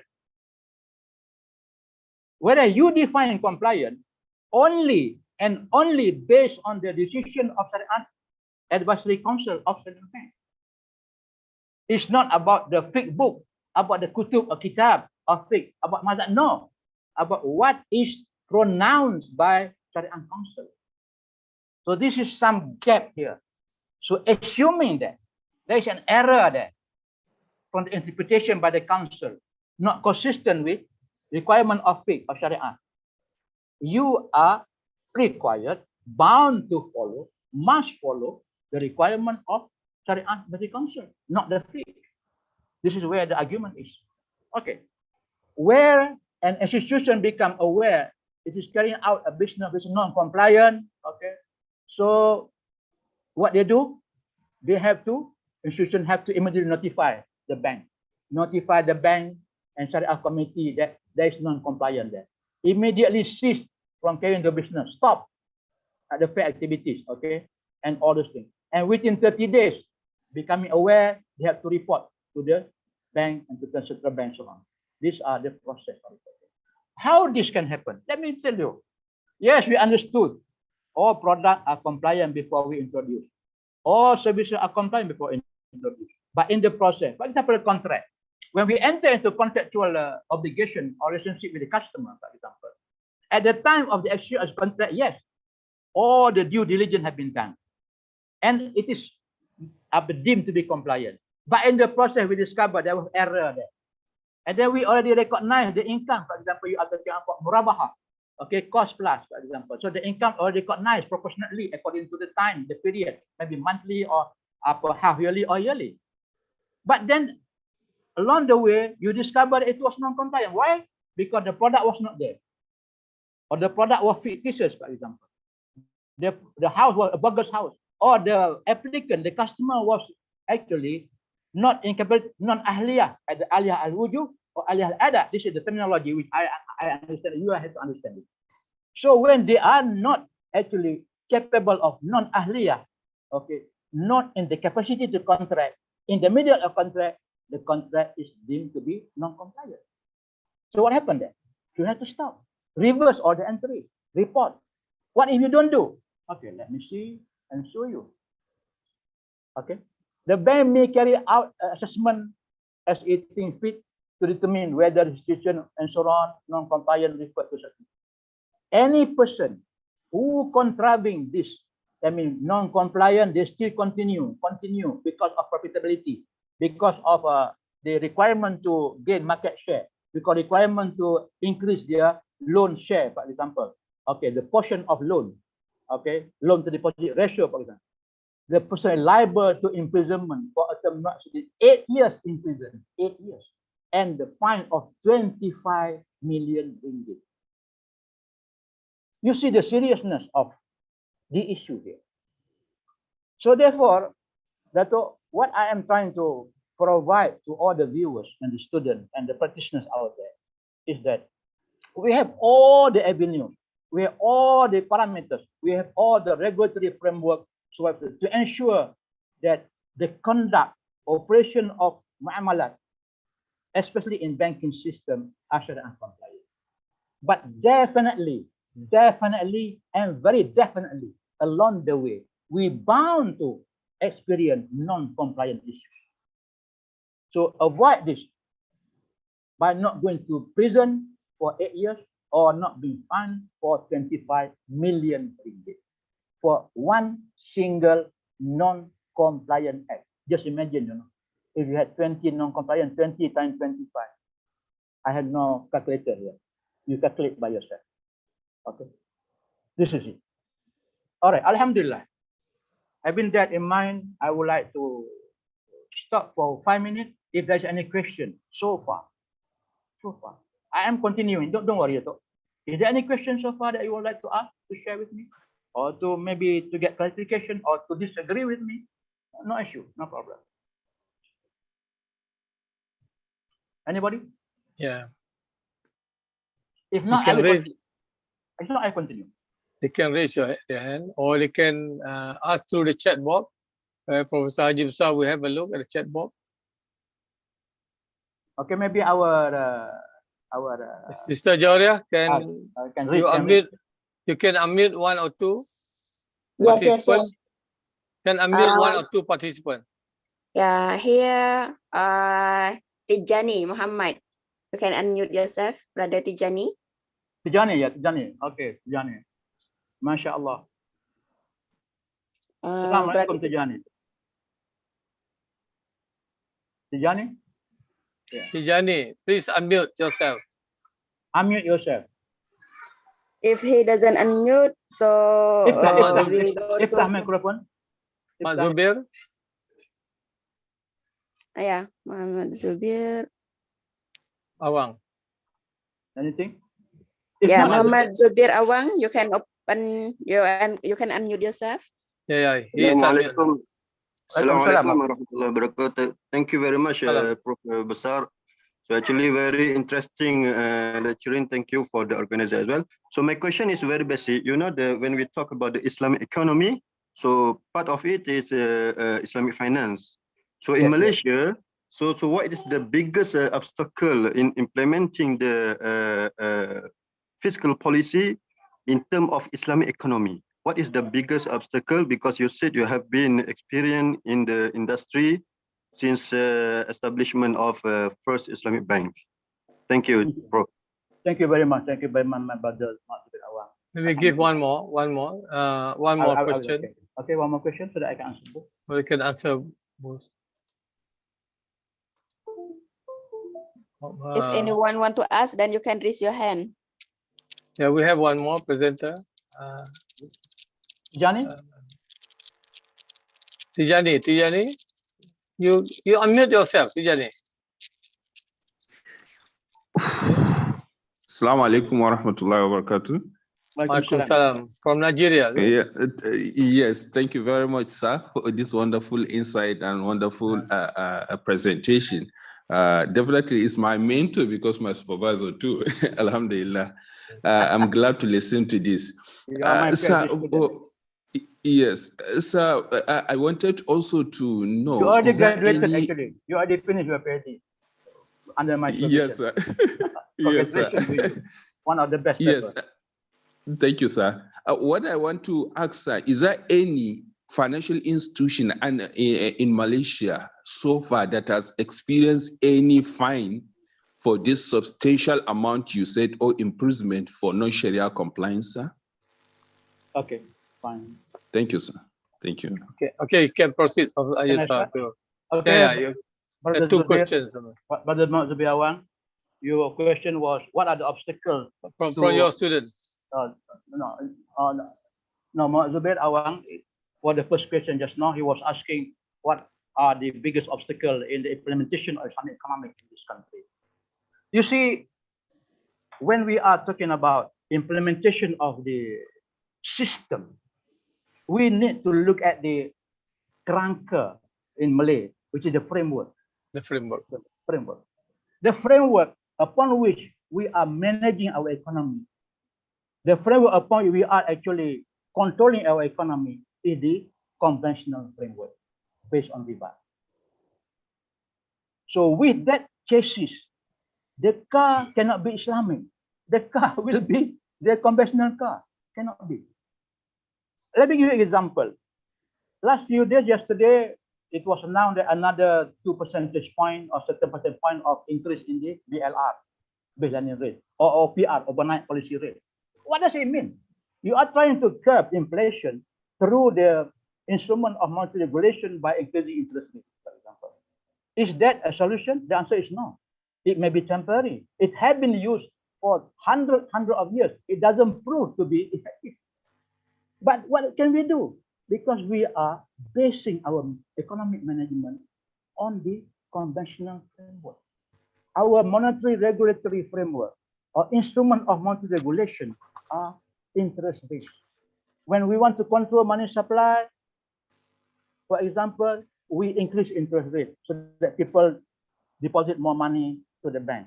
And the cost of or the price of loan pricing will be much, much higher. So you control on the assumption that you can control inflation. It is not that way. Inflation can be caused by so many other things, mostly because of the imbalances between demand and supply, the product. So look at how you increase the product. You promote the economic growth, and you curb, you constrict the supply of money, constrict the supply of financing. You actually constricting the supply of production and output. You see the logic here. It's simply because you are taking Keynesian model, you are taking all those classical model of economic theory based on conventional model. It's not. So the answer is simple.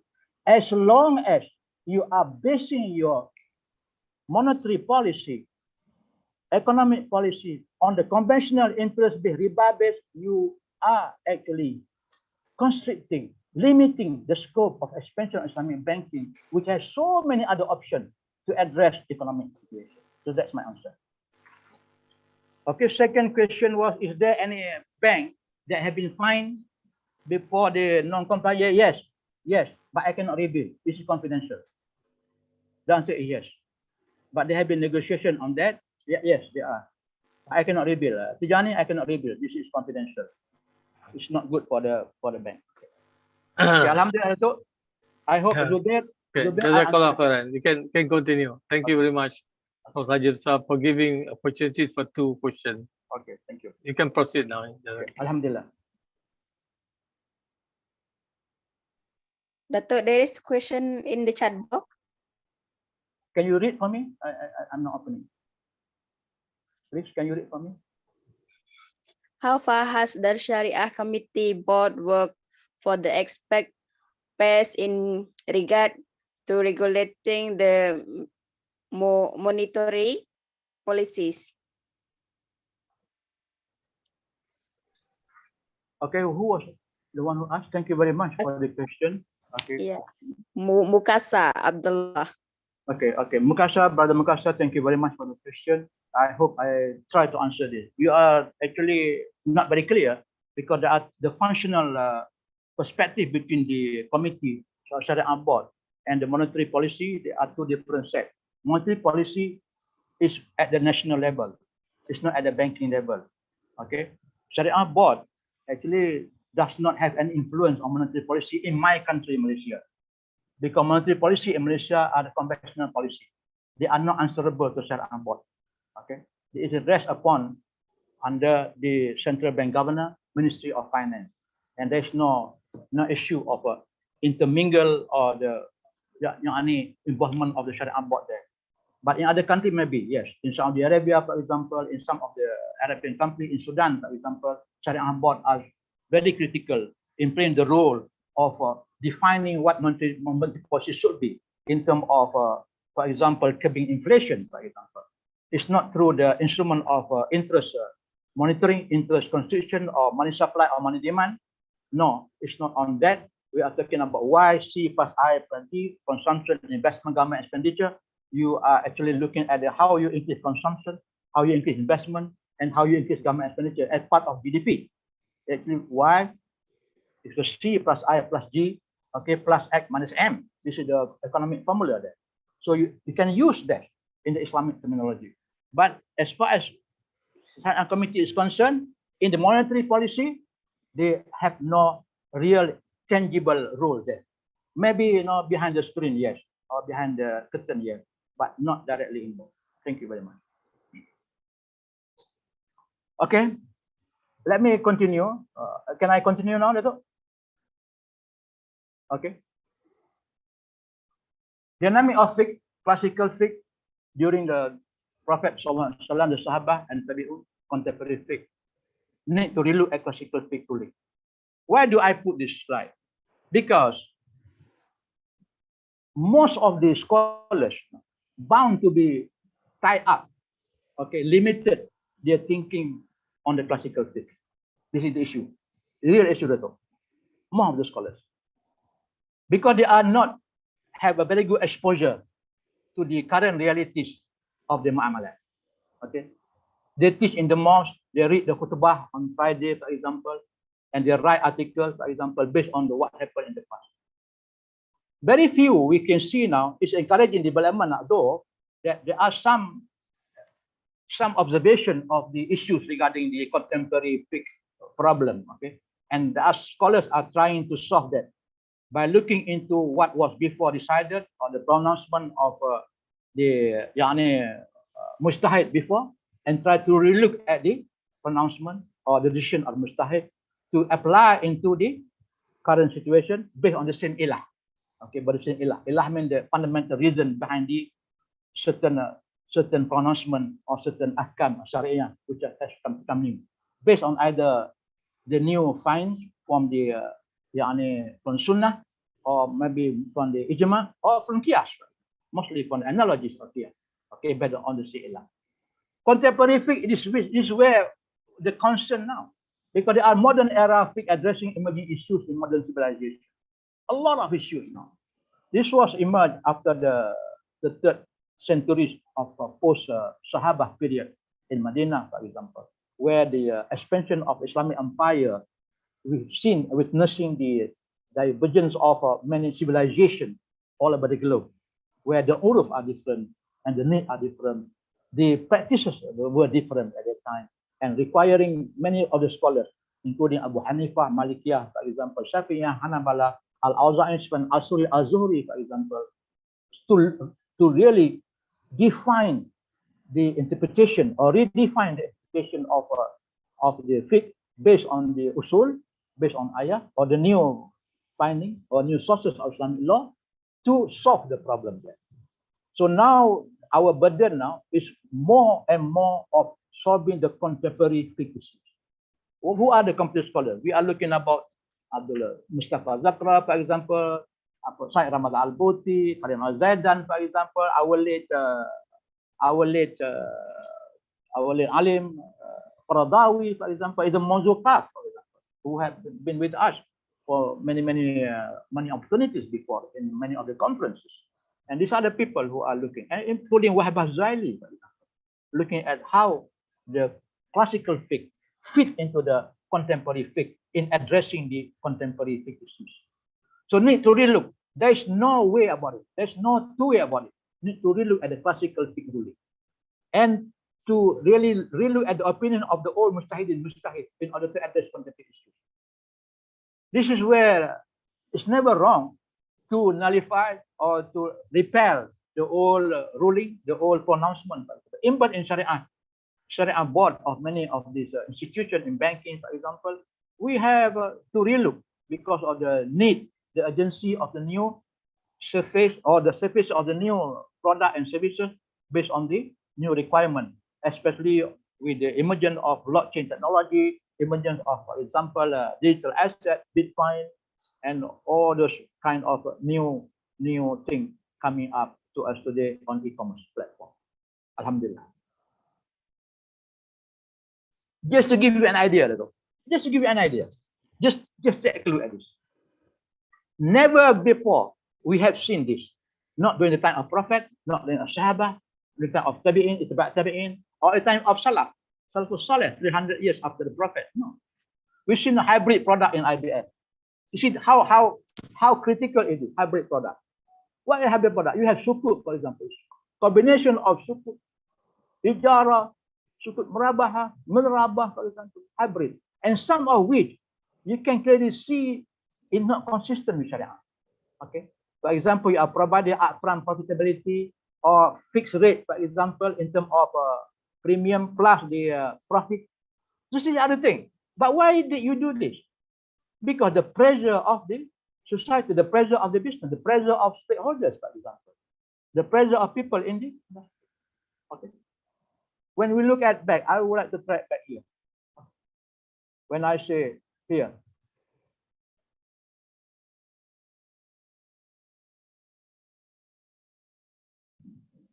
where was it? Never mind, I will go back into that. What I was trying to say is that in banking, you have shareholders. Shareholders want to make sure that the return to asset, return to equity. Stakeholders also looking into the compliance aspect, looking into the opportunities to bank in with the Islamic bank, to comply with the Sharia, to practice Muamalat in there, to practice Sharia in the Muamalat. This was the old word, the old saying when we started Islamic bank in 1983, 1984, for example. This is how it is. But when the time changed, then you can see the product now. You have takaful, never before. And all kind of product, new product in Islamic capital market, money market. There was no money market, except for money being used as store of value, medium of exchange. Now it is a commodity being traded. How does Fiqh look into this? And how does the Istambat of Akhtarzaite on this? For example, what are the sources of law where you actually extract to become a legal perspective as far as money market is concerned? Gold investment account now, every bank are offering gold investment account. You can buy gold and buy gold on credit, for example. You have 1,000 ringgit, you can buy 10,000 gold on many platforms now. There are issues here, Fiqh issues, issue of obat or takabut, for example, hukmi or syar'i, for example, obat hakiki, for example. Is it really the obat? I mean the delivery. Yadan biyadin. This is one of the conditions of the requirement for the biomaterial. It is there or it is not there. It is actually gharar or it's not gharar. Okay. And the money market transaction now. Bitcoin. How can you coin the Fiqh ruling on Bitcoin? You just imagine, if you are the scholars and purely scholars without understanding what happened to the ground, you can never appreciate the issue of Bitcoin. Never. If you are operational people without knowledge of Sharia, you can also have the same issue. It is very difficult, struggling to find the ruling that fit into the operation of Bitcoin, cryptocurrency, Ethereum, blockchain, for example, digital asset, NFT, non-fungible token, for example. This is a rare product. Fungible is the common product, non-fungible, rare product, where you create it on the digital platform and you sell it between willing buyer and willing seller.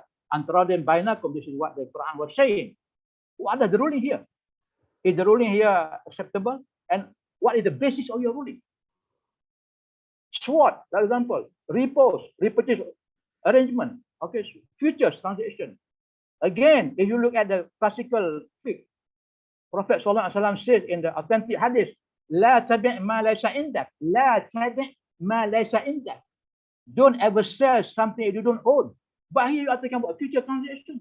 Oil palm futures, oil palm oil futures, palm kernel futures, gas future sale, delivery in December next year, delivery in June next year, for example. How does the Fiqh ruling look into this? The application of which has to be consistent with the original source or the Usul Fiqh, as well as the application of which based on the reality on the ground now, and also of course the maslahah there. And do you compare this, for example, futures similar to that of for example, by salam or istisna? Salam, istisna. We are going to look into this. What are the permissibility in terms of Fiqh ruling as far as fiqh transaction, for example, and comparable to salam or istisna, for example. Is it so or is it not so? If so, how does you look at it? If not so, how do you look at it? It is not a simple matter, you know? Because to laymen, when this bank say it is legal, when the ruling say legal, they go and buy. They go and buy gold. They go and invest gold. They don't understand the integrities in the process of actually identify. You have the Islamic scholar, for example, Isra, the Islamic consultant for quantum gold, for example. I look at it, and it's very, very scary. Some of the accounts are not compliant at all to the Sharia. Because of, for example, ability to buy gold on credit, ability, for example, to trade in the souk sila or commodity souk market, for example, souk sila, based on promise or error in Sawarok. Free error in Sawarok, there are differences in opinion by the scholar whether it is permissible or not permissible. Many major scholars say not permissible because free error. Compared to the conventional traditional Sawarok, for example. Ina, for example, is even worse. Majority of the scholars did not recognize as compliant to Sharia, but still being practiced by bank in Malaysia until today. Bank in Thailand, 99% of the operation based on Ina. How can you comprehend this as Sharia compliant? Why did they do? Because of the pressure of business, pressure of requiring to get income, to generate revenue, profit from the investment in the banking system, in the financial system, in the capital market system, in the takaful system. Sometimes you're not neglecting or marginalizing the requirement of sukuk hybrid. Again, all combination of products, many contract within one particular contract is said. How does Islam look at it? How does fiqh look at it? Islamic derivative, again, you have derivative problem which cause the crumble of the digital of the banking industry in many occasions, repeating itself in many generations, in many decades, for example, because of derivatives. What is it? How does Islam look at it? You cannot avoid this because this is an in thing in the industry. The only thing that we have to do is to really look and search ijtihad, all our concerted effort to see is there any avenue of permissibility of totally impermissible. This is the thing. Read, for example, commodity trading. It's very rampant now. How does Islam view this commodity trading? Souk al-Sila, for example. Okay, my dear listeners and viewers, so far I have been telling the situation, the phenomena that we are actually facing now. Now the time has come for me to share with you how does fiqh application fit into any one of these, and what are the basis, the rationale of making it permissible or making hakam or hukum, for example, to allow people in operation to use it and to provide comfort and confidence among people in the market that we are actually dealing with the permitted product, permitted services, permitted commodities, okay, permitted contracts. So, okay, again, is there any question, Dato? I will stop regularly. Okay. Hello? Open one or two questions. Okay, we can open, no problem. Before I proceed. Sister Joria, have a look. Yes, Dato. Any question? Dr. Besar would like to open to one question. Any comment, for example? Okay. Okay. Let me check first. There's nothing in the chat box. Yeah, there's from Arin 2. Any hands raised here? If Okay, any please. one of you want to ask directly, you can raise your hand. So I will unmute for you. Or you Okay. can read from In the chat box. Let me check in the chat box. Maybe they're still listening. Okay, you can proceed, Prof. nobody there? No questions so far. Okay. The question from Sarzaman. Okay, Sarzaman. Please explain one more. What is Shuk al-Siqah? Al-Silak. Shuk al-Silak. So al-Silak is the commodity market. It's a metal market. Before before, we base our purchases of asset backing transaction in banking industry. For example, when we use the Ngah platform or we use the Tawarruk platform, this is a technical term. If you are not in banking, it is not easy to understand, but then I try to explain to you. When you are requiring cash, for example, from the bank, you go to the bank, you have many options. One option is to borrow from the bank direct, and the bank charge interest. This is haram, riba. But Islamic bank, they go around by providing you with the financial need that you need. For example, cash, 10,000 ringgit, 10,000 Saudi Riyal, for example, by buying the asset from the bank. So the bank sell asset to you. The asset can be anything, or can be metal asset, okay, from the suq sila, the commodity suq, suq sila. And then immediately, when you buy from the bank on credit, let's say for 12,000, you pay monthly for 12 months, okay, 1,000 per month. Immediately, you sell it back to the bank, immediately, okay. So the product is there, the product is from the bank, the asset from the bank, and they get cash, maybe about 8,000 or 9,000 at a much discounted price. So the function of Sila is that you can sell and trade commodity transaction of the bank. Okay. Before this, we use London Metal Exchange, LME, London Metal Exchange, LME. Okay, LME, London Metal Exchange. That's all, LME. Yeah. Yeah. LME. But now we use Sila for the Islamic compliance because we have the transaction there, wa'ad, which is the promise. We have wakalah, which is actually wakil, and then I explain to you when we go on application of Fiqh later on. Okay, Sila is the market where transaction of commodities, okay, between the buyer and seller and the agent and the party and also the wakil on wakalah based on the wa'ad agreement or the promise agreement. Okay, thank you. Okay, let me go on. All right, move on.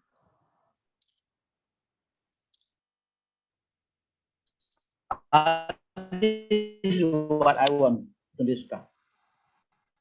Finally, we need to look at the objective of banking industry.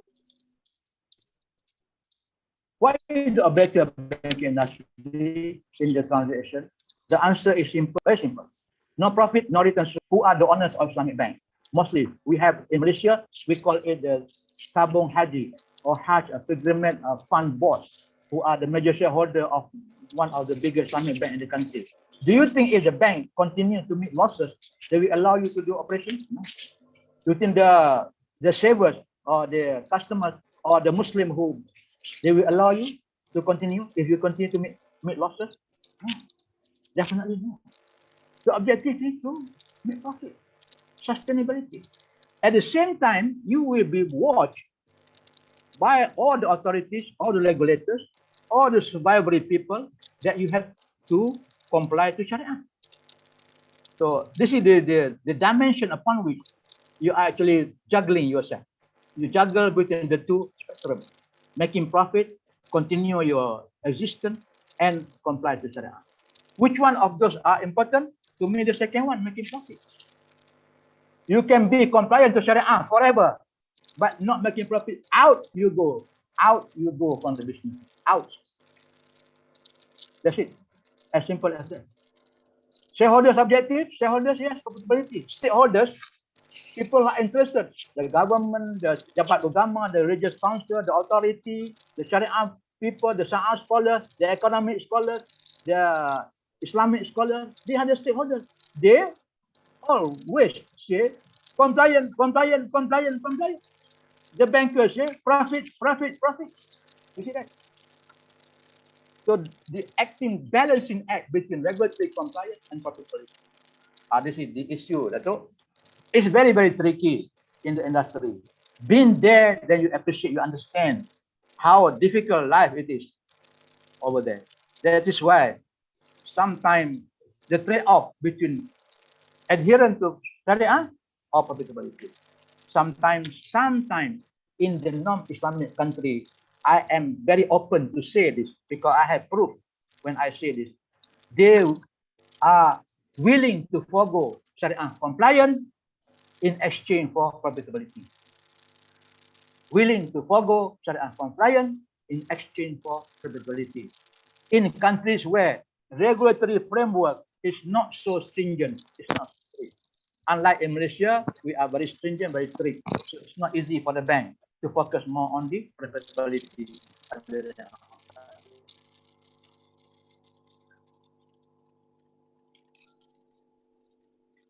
MashaAllah. So the balance sheet act, this is what the players in the industry are doing. And for example, Sharia Council people. Now come to the final part of my lecture today, which I would like to share with you. Excuse me for a while. I have to.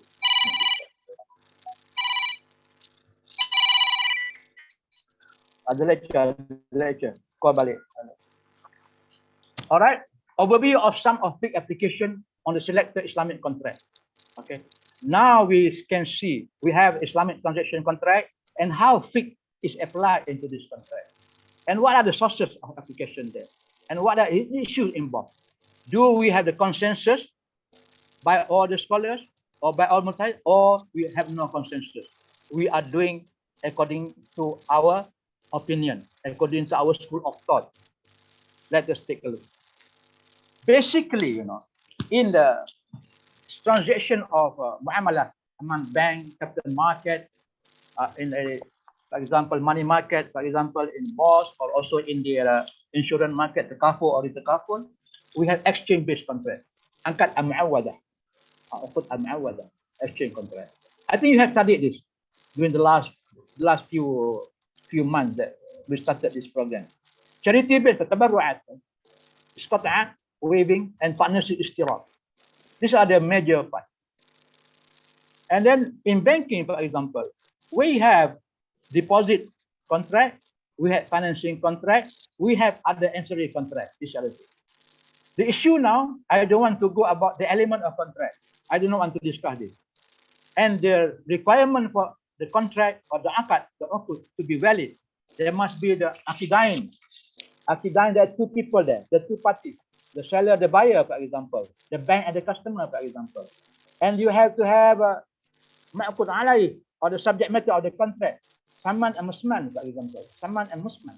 You have to have ma'qud alayh, and then finally you have to have the sirah, ijab or qabul. I am not going to discuss this because you supposed to be discussing this before with your previous lecturer, with your previous classes. Okay, what I want to go is how this contract is viewed by the scholars, okay, is viewed by the practitioners based on the requirement of faith, consistent with the Sharia compliant requirement here. All right. Let's just take a look at this diagram, inshallah. Okay. Before I want to share this. Okay.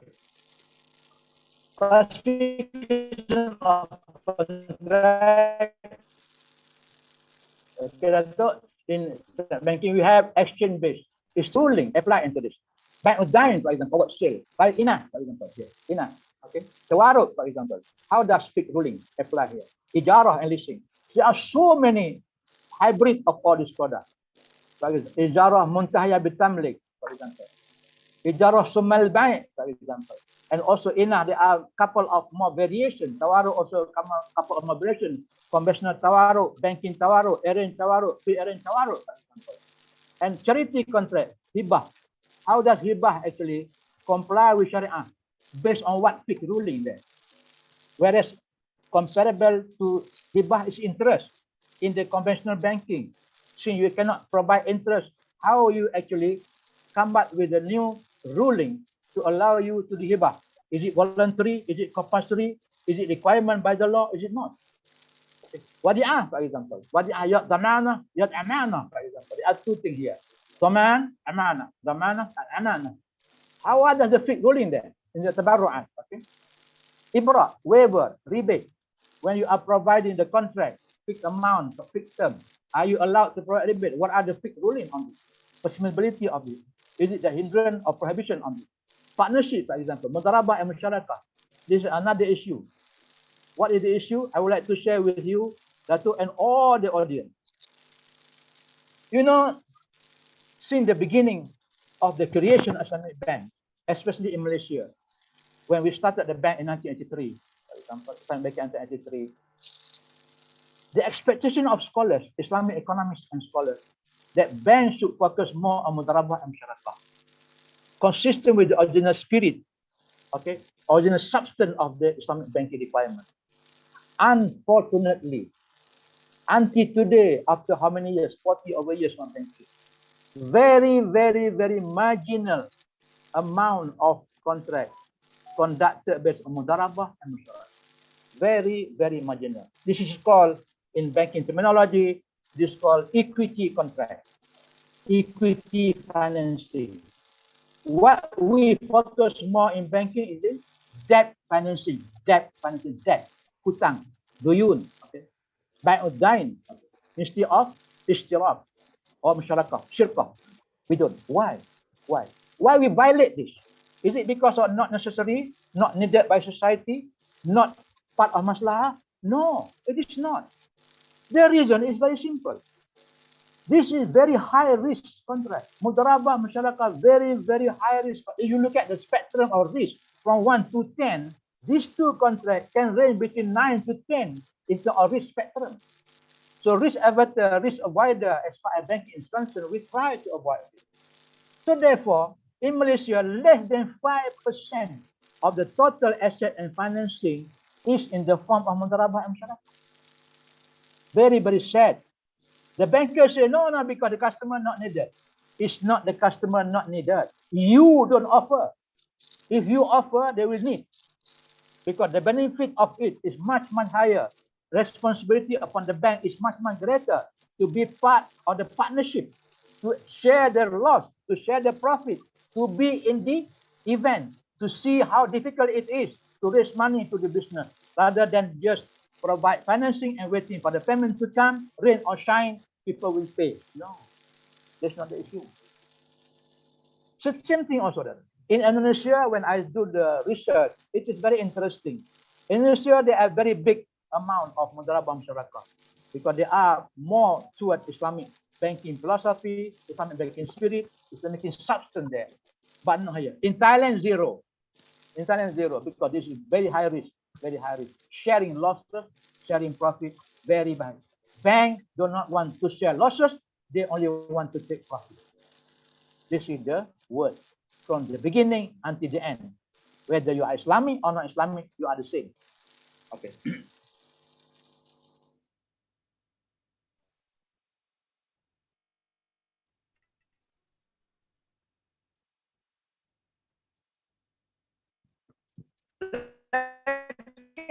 Let's look at this. Okay. Mimic or based on allowed in the modern days. During the time of Jahiliyah, we see this. Islam prohibited many pre-Islamic contracts. Reason, uncertain element. You see, we have 4 forbiddance in the contract of Islam, in the Muamalat. One is riba, gharar, maisir, zulm. Okay? Non-transparency, unfairness, injustice. Riba, gharar, maisir, injustice. You have this 4 elements, the contract is not and void. But unfortunately, it's very difficult to execute. Ibn Arabi lists down 56 types of contract not compliant to Sharia. Just imagine. 56. Some of which have been practiced now by many of the institutions. Not compliant. By al-Hasad, for example, say by throwing stone. You cannot throw stone now, but the choice of throwing things and buying things are still happen in the modern platform, in the e-commerce platform.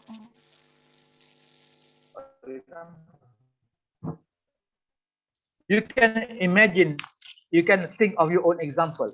Musawafah among the few, which has element which is forbidden under Islamic contract. So it was classical, it was pre-Islamic form of transaction, which are now been forbidden, but still some element of which have been incorporated into modern contract.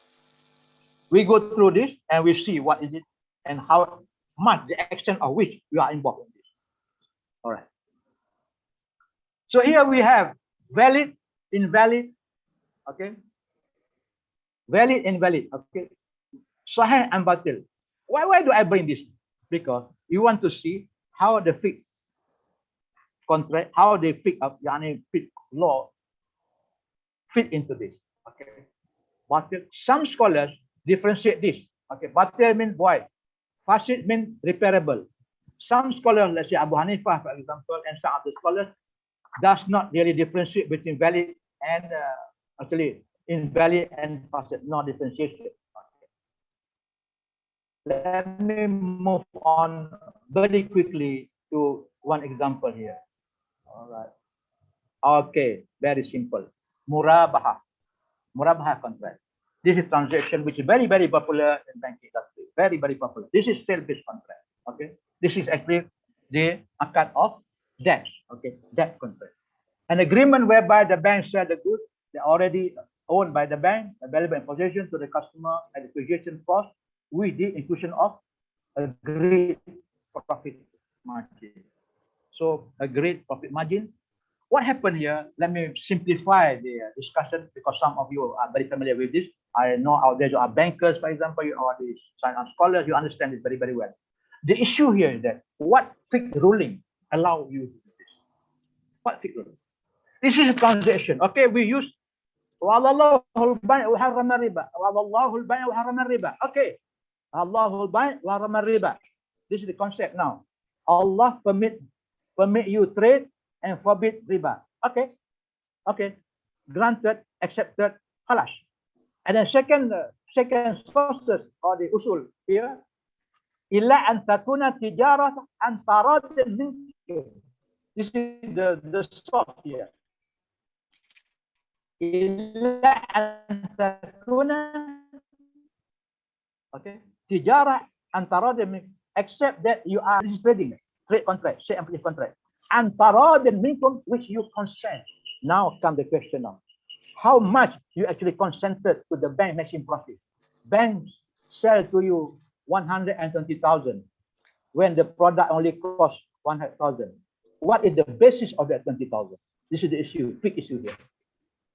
Is there any limitation, Dato', for anybody to make profit margin?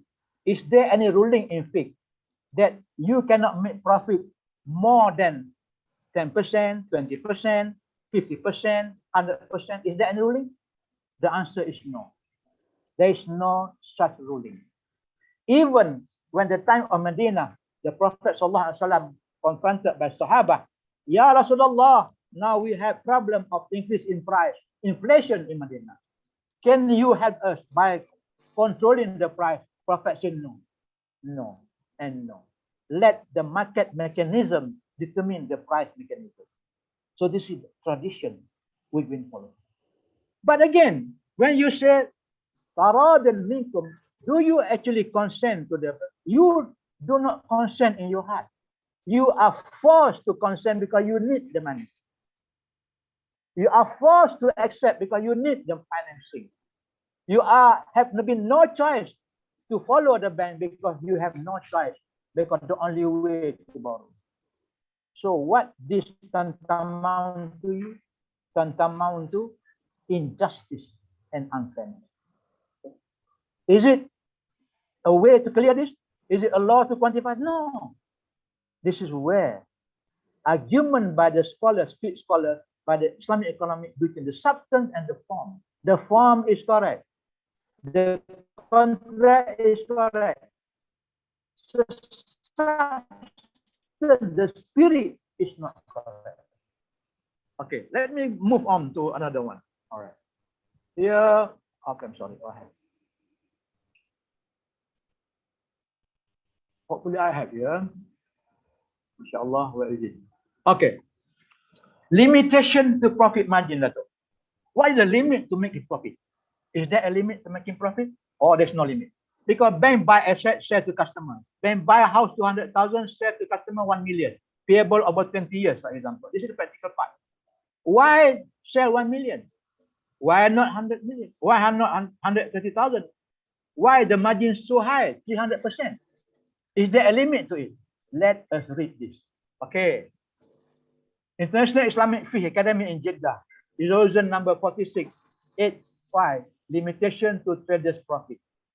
The council in Jeddah, International Islamic Fiqh Academy, or the Russian Islamic Fiqh Academy, for the meeting on fiqh session in Kuwait City, state of Kuwait, 16, okay, state that having examined the research paper of the academy members, so on, so on, so on, limitation of traders' profit, okay. Having listened to this, resolution is first, the fundamental principle established by Assoc and maxim is that people are free to buy and sell, okay, freedom to trade, antara dan minkum, and dispose of the asset, possess the money within the framework and so on, accordingly with the divine command, or you believe, okay, consume or another unjustified. This I read just now. Okay. Ya amanu, okay, la ta'kulu amalakum bainakum bil batil illa an takuna tijarat, mutual consent minkum, okay. An-Nisa 29. There is no restriction to profit percentage, unlimited. The sky is limited. Which trader can, let's say today, however, the ethic recommended by Sharia ruling, such leniency, contention. Do you have leniency there? Do you have contention there? You have empathy there, indulgence there, or you don't care? What you care is profit, profit, and profit, and profit. This is the issue now. Okay, this is where the application of fiqh in the Muamalat, especially in banking system, where we have the form compliant, but the substance we are still very, very far away from the compliance. Okay, I will allow for the questioning time, and after this, I am going to stop because we have been there for almost 1 hour already. Okay, please. Dato'? Halo? Halo, Dato'? Waalaikumsalam, Dato'. Ya, tak apa. Nanti I pass to you close. Okay. Yes. Is there any question now? Yeah, in the chat box, Dato'. In the chat box, we have a question. Okay. Just now I missed it from the Arino. Where Yoto. Okay, the question like this. Wood is now facing VUCA and dynamic economic pressure.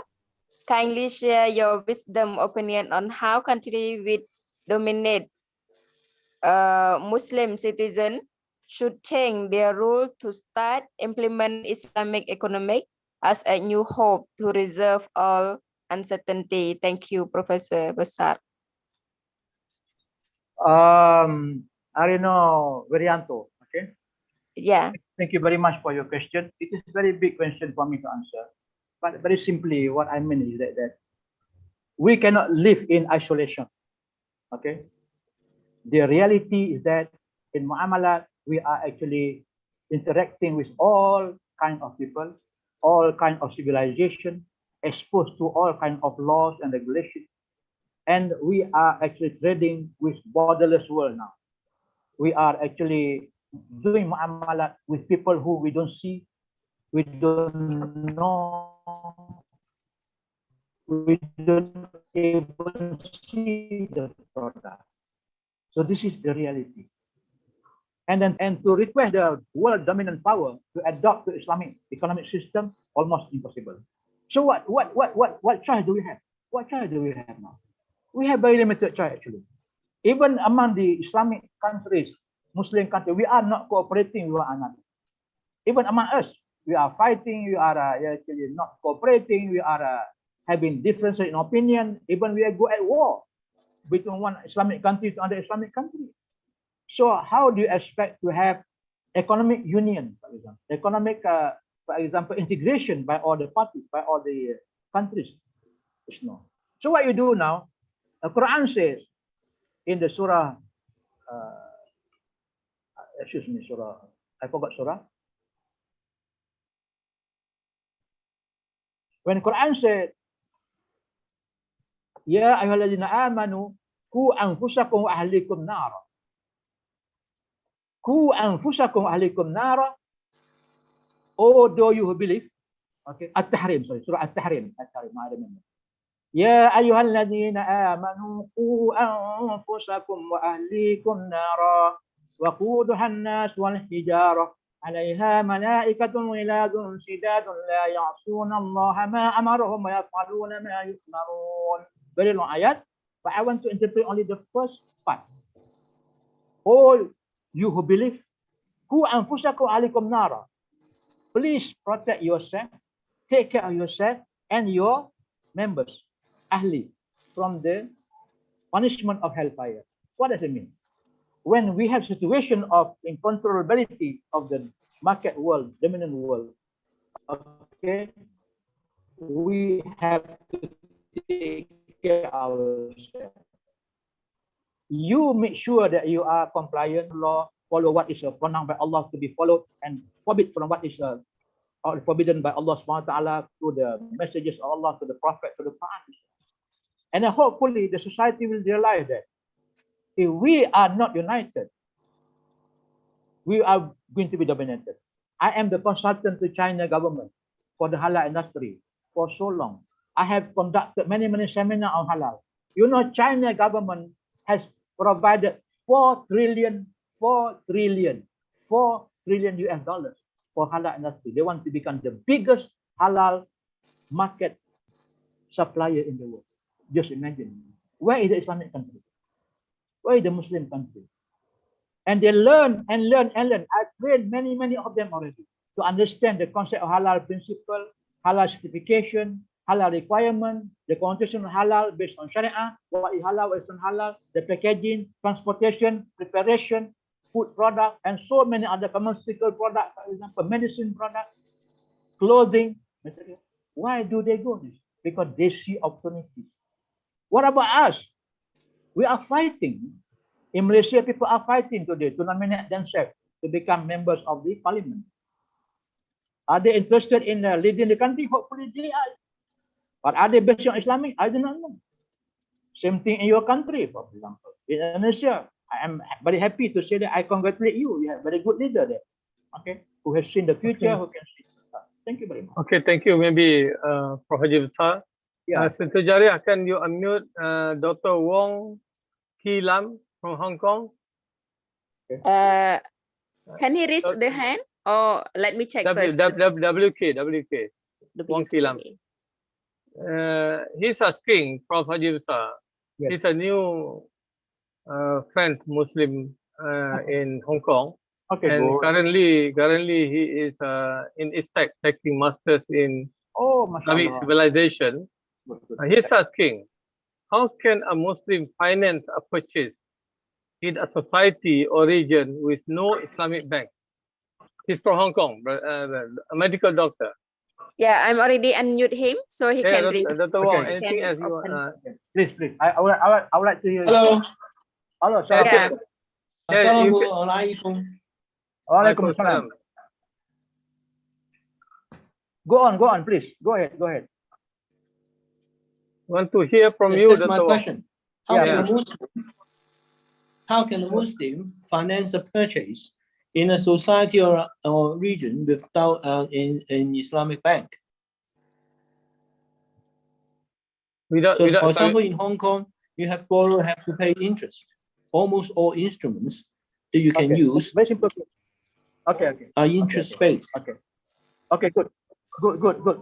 Dr. Wong Ki Lam, thank you very much. Welcome on board. May Allah bless you. May Allah give you the strength to be a good Muslim, inshallah, and to propagate the Islamic teaching, inshallah. You are studying da'wah there, and I pray I would like to see you one day, inshallah. Let me answer your question. You see the issue here, there are two issues here. One is domestic issue, another is international issue. What is domestic issue? Banking and finance in any country in the world are regulated by domestic law. Okay. Especially when you are talking about the borrowing from individual, from corporation, association, societies, and companies. No country in the world allow citizens in their country corporation in their country, organization in their country, to borrow from outside the country without permission of the central bank, including in Hong Kong. I know this very, very well. So for you to borrow outside Hong Kong, based on Islamic borrowing, you need to get approval from Hong Kong Central Bank, which is actually British Central Bank, okay? Okay, a sticker of... Can I interrupt? Please, please. Can I interrupt? Please, please, please.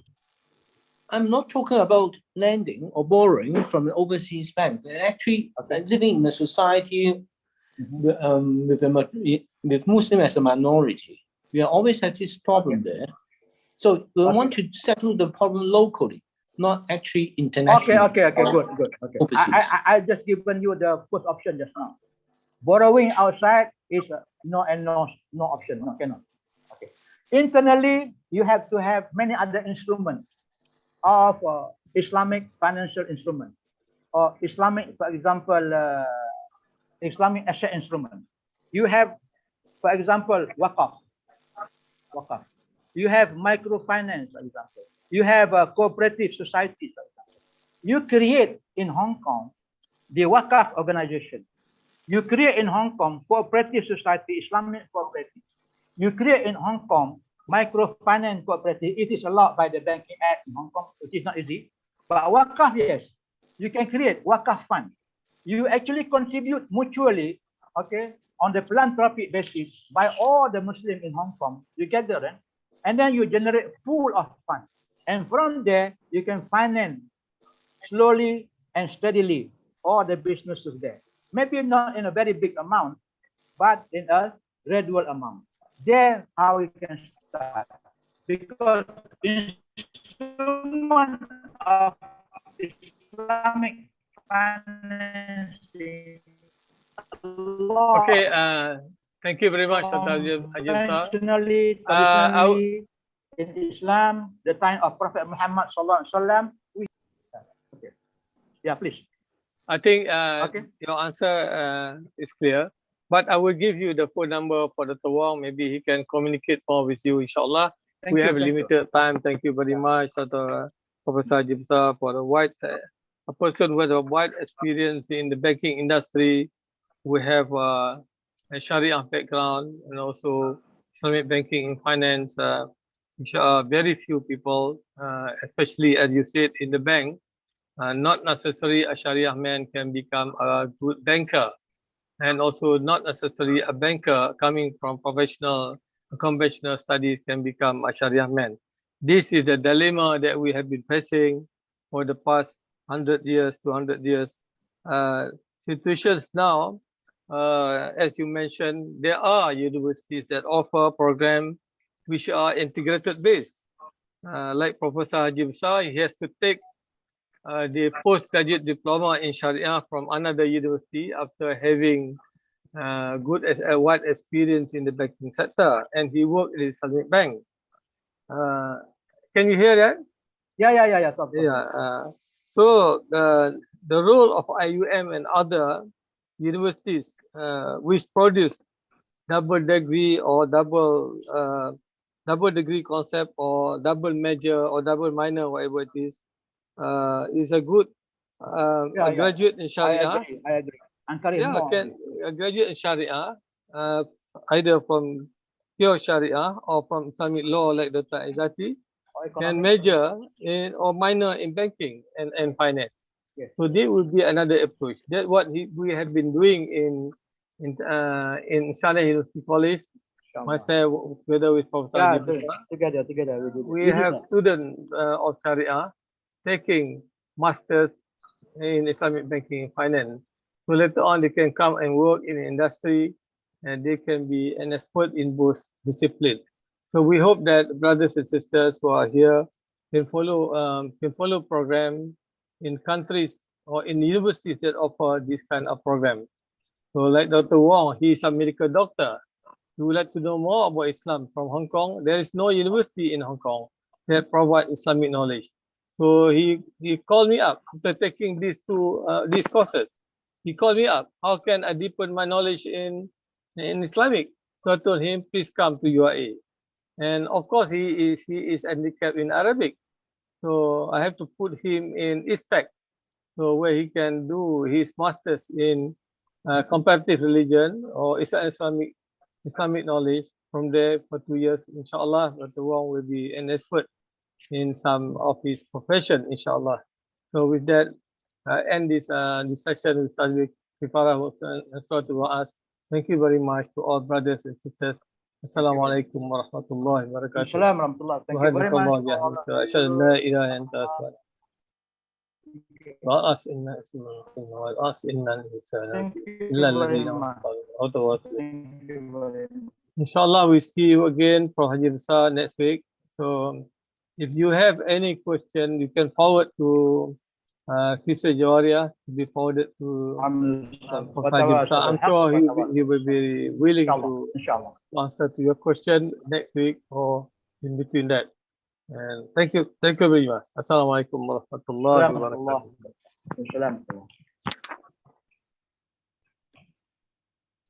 Thank you all. And then just to remind a little bit about the certificate, all of you have to be patient because our person in charge, he already tried to try to ready the certificate, but then not because we are a lot of people here, so we have to wait until inshallah until he finished, then he send to you all.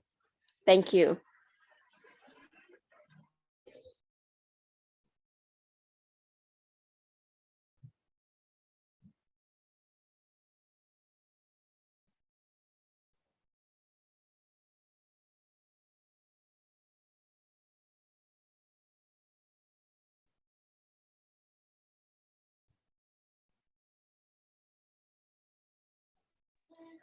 Thank you, Haji Besar. Thank you very much. Thank you. Yeah, welcome. Tak berapa jelas lah, Dato', picture-nya. Yeah. It's okay. Old man, old picture, so kelabu sikit. Tak. Rasanya lampu, Dato'. Lampu. No, the lighting was not good. Okay. Yeah. Next time I will make it clear, inshallah. Okay. Thank you very much. Anyway, thank you very much. See you again.